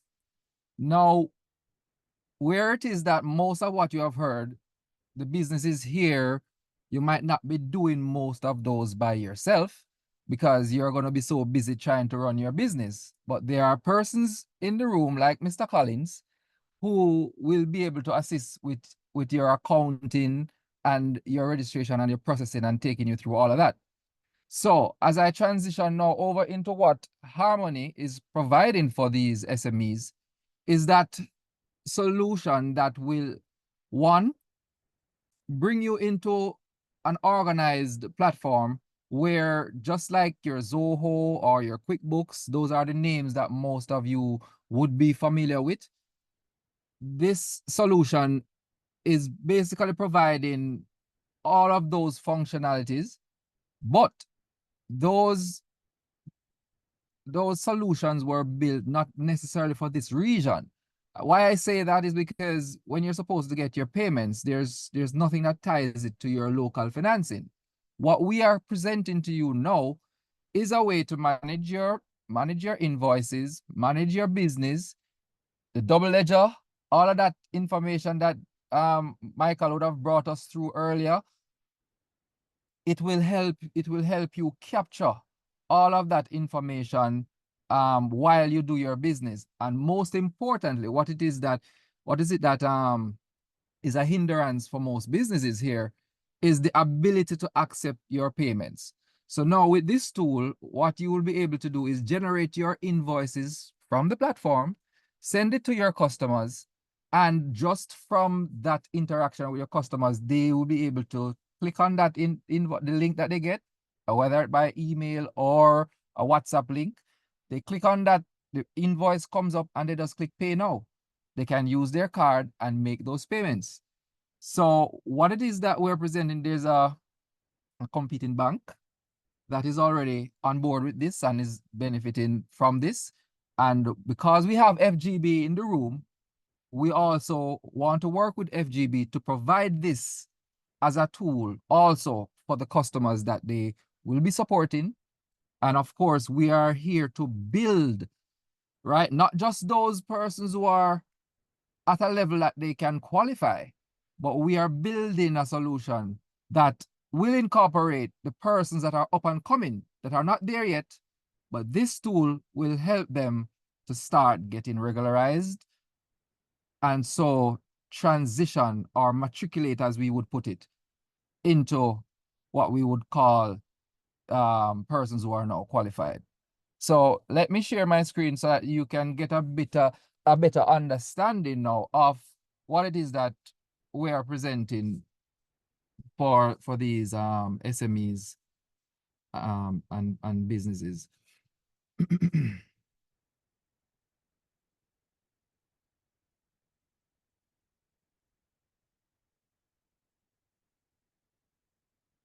Please let me know when you are seeing my screen. Yes, we are. All right, good. Let me Yes, see. we're seeing the dashboard now. You see the dashboard. All right. So this is this solution is called Legible. So we are framing, and I think our marketer who presented earlier spoke specifically about how you brand and to make sure that you make that impact. So what we are presenting is the solution called Legible. So what we are trying to do, so the coin and the phrase around it is becoming legible.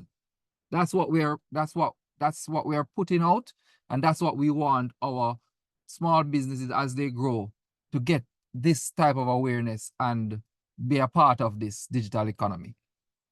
All right, so this is one school that is already on board. I deliberately brought this one up so just to show you that, you know, it is already in use, it's out there. And this school already has for these customers are parents of the school who utilize the invoicing as a part of the flow in terms of how the school interacts with these parents in terms of collecting payments, right? I'm using it as an example for our SMEs that are here who would want to be able to do something like this for their customers and start getting proper bookkeeping and record management for themselves. So we're going to take a little look over to your, this is the left. You can see some of the things that were discussed by Mr. Collins earlier. So there's your accounting, you have the double entry that they mentioned. There's an HRM component for those who have staff that they manage, right? There's a payroll feature, and I know that we can do some collaboration with the bank as well, FGB, to see how we can better bring this across to persons who would like to get these features. And also, so think about it. So you have staff, you give them a pay slip. You can give them a pay slip. So which is also, you're gonna now be enabling even your staff now to become a part of that digital space, because they can take their pay slips now and go to the bank, because that's one of the things the barriers of entry to get solutions from the bank, or getting loans, or doing any form of business with the bank. They're going to ask you, okay, do you have your last 3 pay slips?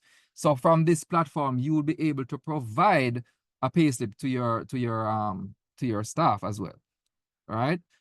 I'm not gonna bore you because I know it has been a long day, right? So what I'm gonna do is just give you a little demonstration of what it looks like when you send an invoice to your customers, so that you can get a feel of what's happening. So I'm just gonna bring up one of the invoices that has already been created here.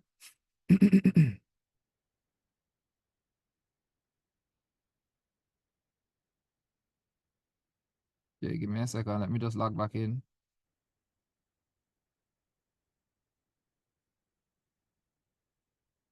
My focus, my core is about security. So you'll find later on when we have more discussions, I'll be, enabling you on how to better prepare yourselves and protect yourself as you traverse in this digital space as well.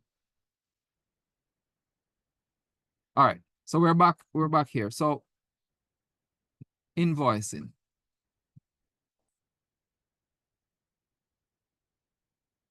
So this is just a sample of what the invoice that was sent. So you would generate your, we assist you sometime. We can assist you with uploading your products or your services. But once those are in and captured and you generate an invoice, this is what's gonna happen. You send it and it's gonna go straight to your customer who's already in your system set up. And they will get the email and they will get you can send a WhatsApp link. Once they open the link, if anybody in the room, well, let me just show you what it will look like. Can I have a volunteer to just scan that QR code and then just walk us through what you're seeing rather than can I have a representative, Mr. Colin? Mr. Collins, can you volunteer? All right, I'm trying now to do that.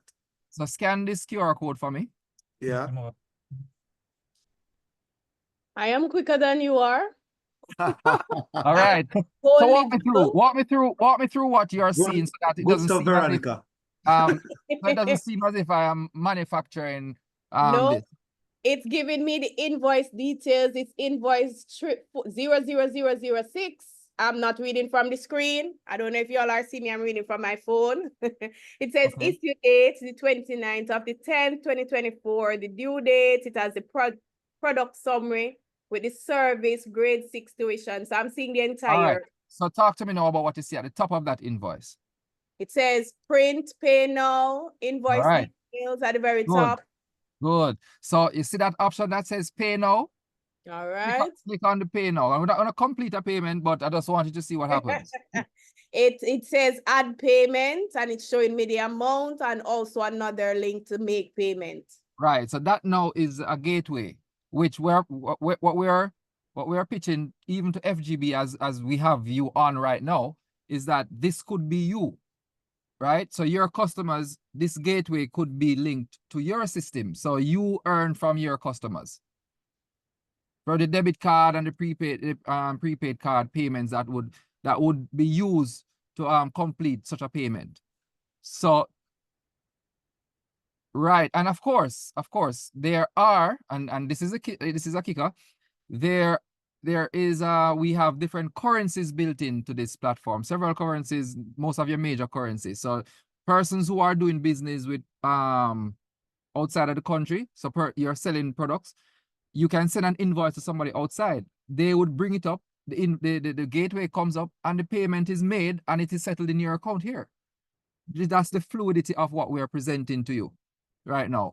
And for some merchants, you enter into an arrangement with your customers to say, okay, we give you 2 weeks to pay.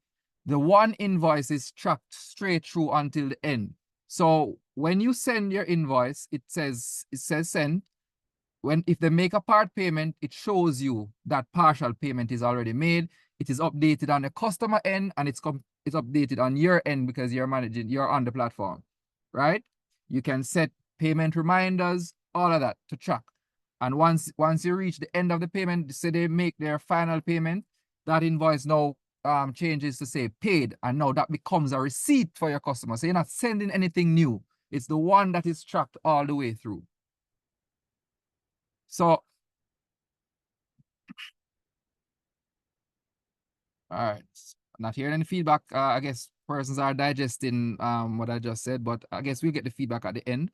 So let me move straight on. Yes, so we'll get the feedback in the chat. Okay, no problem. So I mentioned to you that there's the accounting aspect of it, right? And for the merchants that are here, I don't want you to get bombarded because, like I said, there are persons in the room with the special skills to assist you with the accounting part of things. What we want to do is ensure that you are on and you start tracking your business so that you can now become a part of the digital economy and you can do business with the bank. This is that simple as how we're putting it straightforward. Okay, so some persons might say, you know, why would I leave my QuickBooks or my Zoho to go on a platform like this? And like I said before, remember those solutions, yes, they are built, but they were never built for this region. So when your payments come in, you have to figure out now how you're probably gonna get it from a Stripe or all of those other mediums outside. This is routed directly in your bank account, and we're hoping that your account will be with FGB and your money gets settled there. All right, I'm not gonna overcomplicate this session because I know we have all been here from morning and listening. So I'm just gonna leave you with these tidbits, so we can have further discussions for persons who are interested, right? And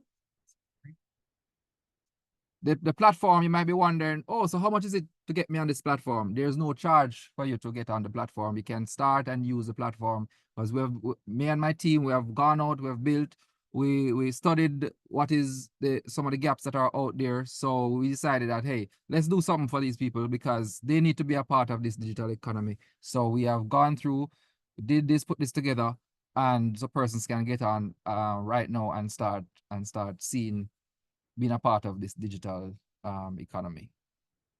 And my name is Christopher Hall. Thank you again for listening in to this presentation and being a part of the entire FGB SME workshop. Again, thank you. All right. Thank you very much, Mr. Hall. I do have some questions. Do we want to take some questions now, Mr. Gordon, or we do have one more item regarding Nexus Hub? We have one more item. All right. I'm going to that right now. All right, so keep your questions a few more minutes and then we'll do them after this presentation, which is our final.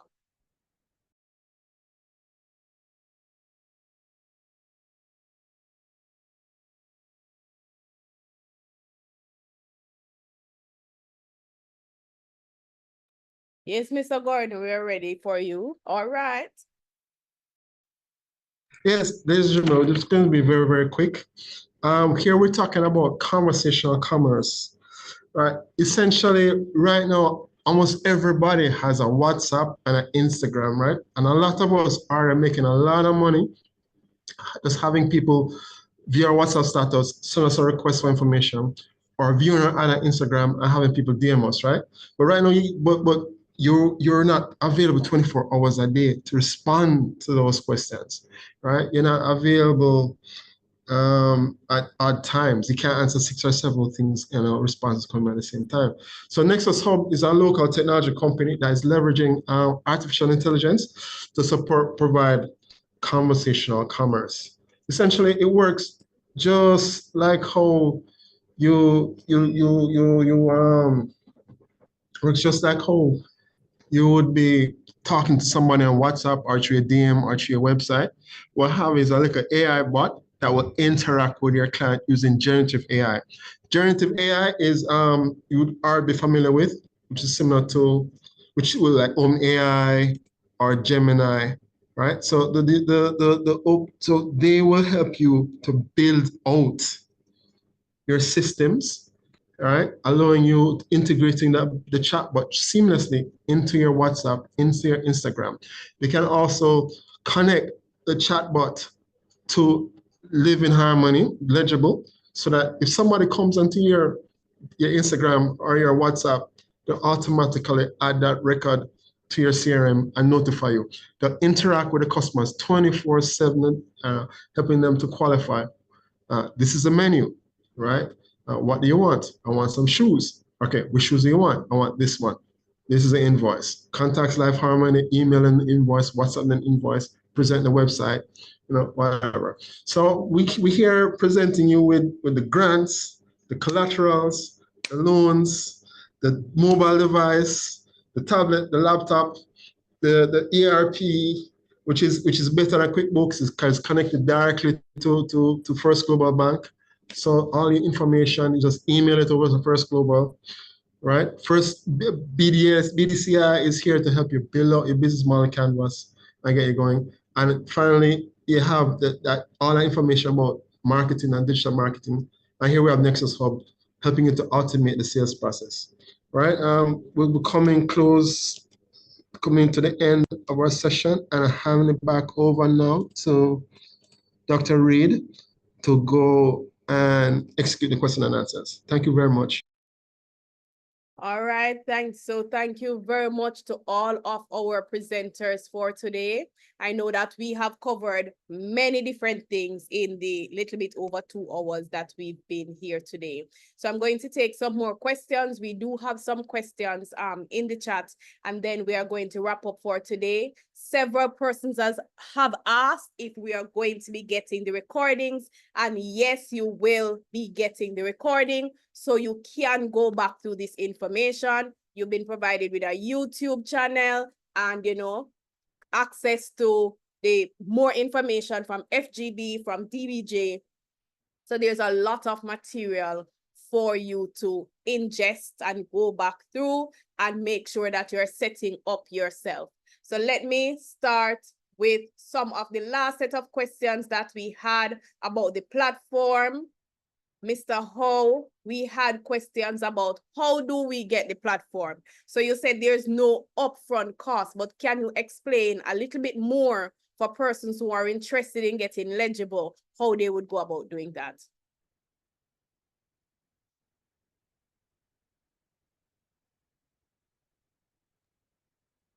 All right, so to tackle the first question about how do persons get on?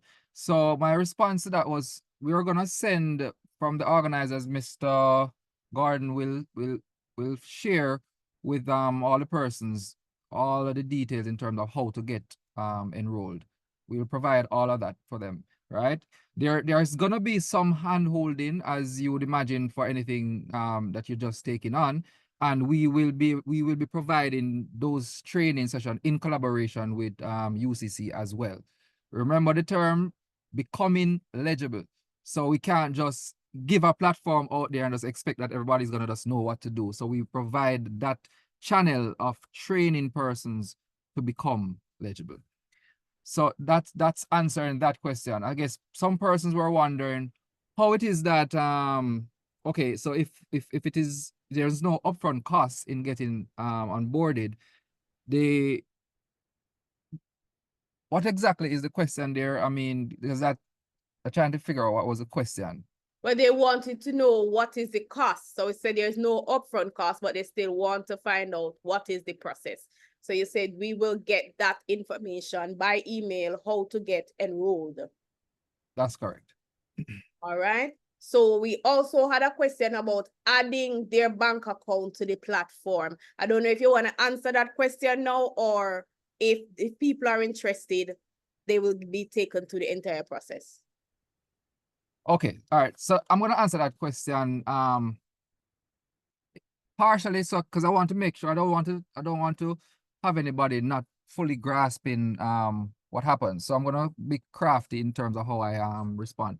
Now, you can't add your account directly to the platform. However, the avenue for the payment is that your account, the monies will be routed from the bank to your account. That's pretty much what happens. So you have an account with the bank, and when a transaction is, when a person uses their credit card or the debit card on the invoice to pay, it is routed from the bank to your account. I'm hoping that translates. Yes, through the gateway. So what happens, and the banks would understand this now, Mr. Richard would understand this flow. The FGB is a partner with First Atlantic Corporation, because those are the providers of the gateway. So okay. Right, and FGB already has a relationship.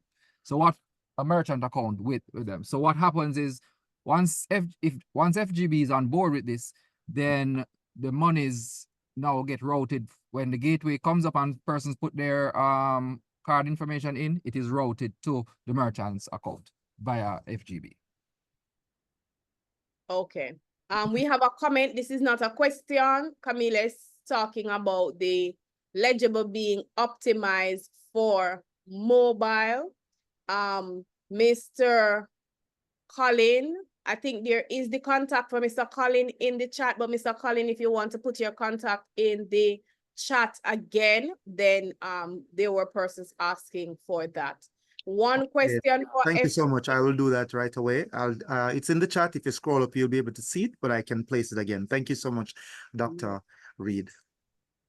And I'm not sure if Mr. Clark from FGB is still here. We had a question about getting one of the FGB Easy Start bank accounts. I'm here. Yes, sir. So the question is, what might stop somebody, what might prevent an applicant from getting this FGB Easy Start bank account? Well, it's not, it's a niche product for a loan. That's what niche for a loan. So what it does is that, as I'd mentioned earlier, typically the policy states that you must be up and running for 24 months. Right. Now, what that niche does is that we look at you at 12 months and between 12 and 24 months. So we look at what your company has been doing. So again, we look at the turnover that you have had for the 12 months. And at that stage, we'll be able to get your financial statement. We look at that. And after reviewing, we look at your capacity to repay what you're asking for. And if all the ratios and variables are well, then yes, you can qualify. But it's something that really, you would really need to come in and sit with us for us to actually go through, because it's not really black and white like that. All right, thank you. Just some general comments, and then I think we have one more question and we can close off. Several persons are interested in the DBJ Gemini. You want to contact the BDCI to get more information about that. You can go to dbjgemini.com. You can go to dbjgemini.com to get information generally about Gemini. It tells you everything that you need, but you can also contact the BDCI. When you deal with the DBJ, you actually don't deal with the DBJ. The DBJ deals with other organizations, and we, the business owners, we deal with those organizations. So you would deal with the BDCI to get a grant from Gemini, and you would deal with FGB to get a loan from DBJ if that is what you're looking for. So the information is on the DBJ website, but you actually need to contact your grant coordinator, somebody that can coordinate the grant for you, or someone that can actually coordinate the loan for you. So those are the organizations that would deal with the DBJ. So we have bdci.co. You can get information there. There are the emails and the contacts in the chat. So please go ahead and take down that information before we go. Mr. Gordon, is this the winner for our the $300 prize? I'm seeing a winner in the chat. Yes, it is. Yes. All right. So before we go, I see one more question. So I want to say that before I make the full announcement.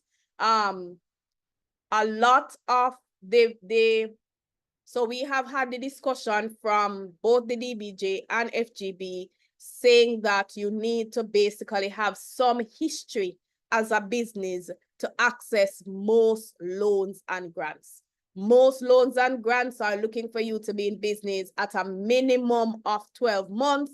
Some of them are looking for 24 months. The best thing for you to do if you are a newer business, especially newer than 12 months, contact the organizations, go to their websites, and they will give you that specific information specific to your company. I see in the chat you have some companies that are, or some persons that have not started their businesses yet, and some persons that are very new.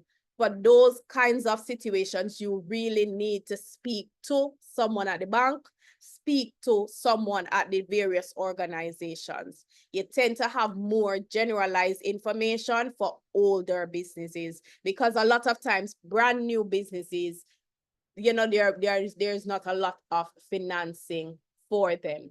All right, so the winner of the $300 US dollar prize is Choices Caribbean. So you will need to send an email, Mr. Gordon is the best way.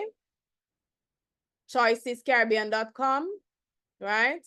This was just a random prize for those who participated in the session that we have today, and that money is going to be available for that company to put into their marketing via social media for the upcoming Christmas. All right, so it was a random selection, right? And we have a last question. Can your business be too old? Be too old for what? To get a loan? I don't think so. All right. So let me say thank you very much to all our presenters today and all the persons that came on today. I hope to see you at another session, because the BDCI is always putting on events, and the Innovation Center always putting on events that seeks to facilitate the growth and the sustainability of small businesses in Jamaica. So today we are focusing on financing, but there are other areas that the BDCI and the Innovation Center is really interested in providing information about the best things to do, but also in terms of what resources are available in Jamaica that you can have access to. So thank you all very much for participating. Look out for the recording. It will be sent to you by email, and I look forward to seeing you at another session. Have a good rest of the day.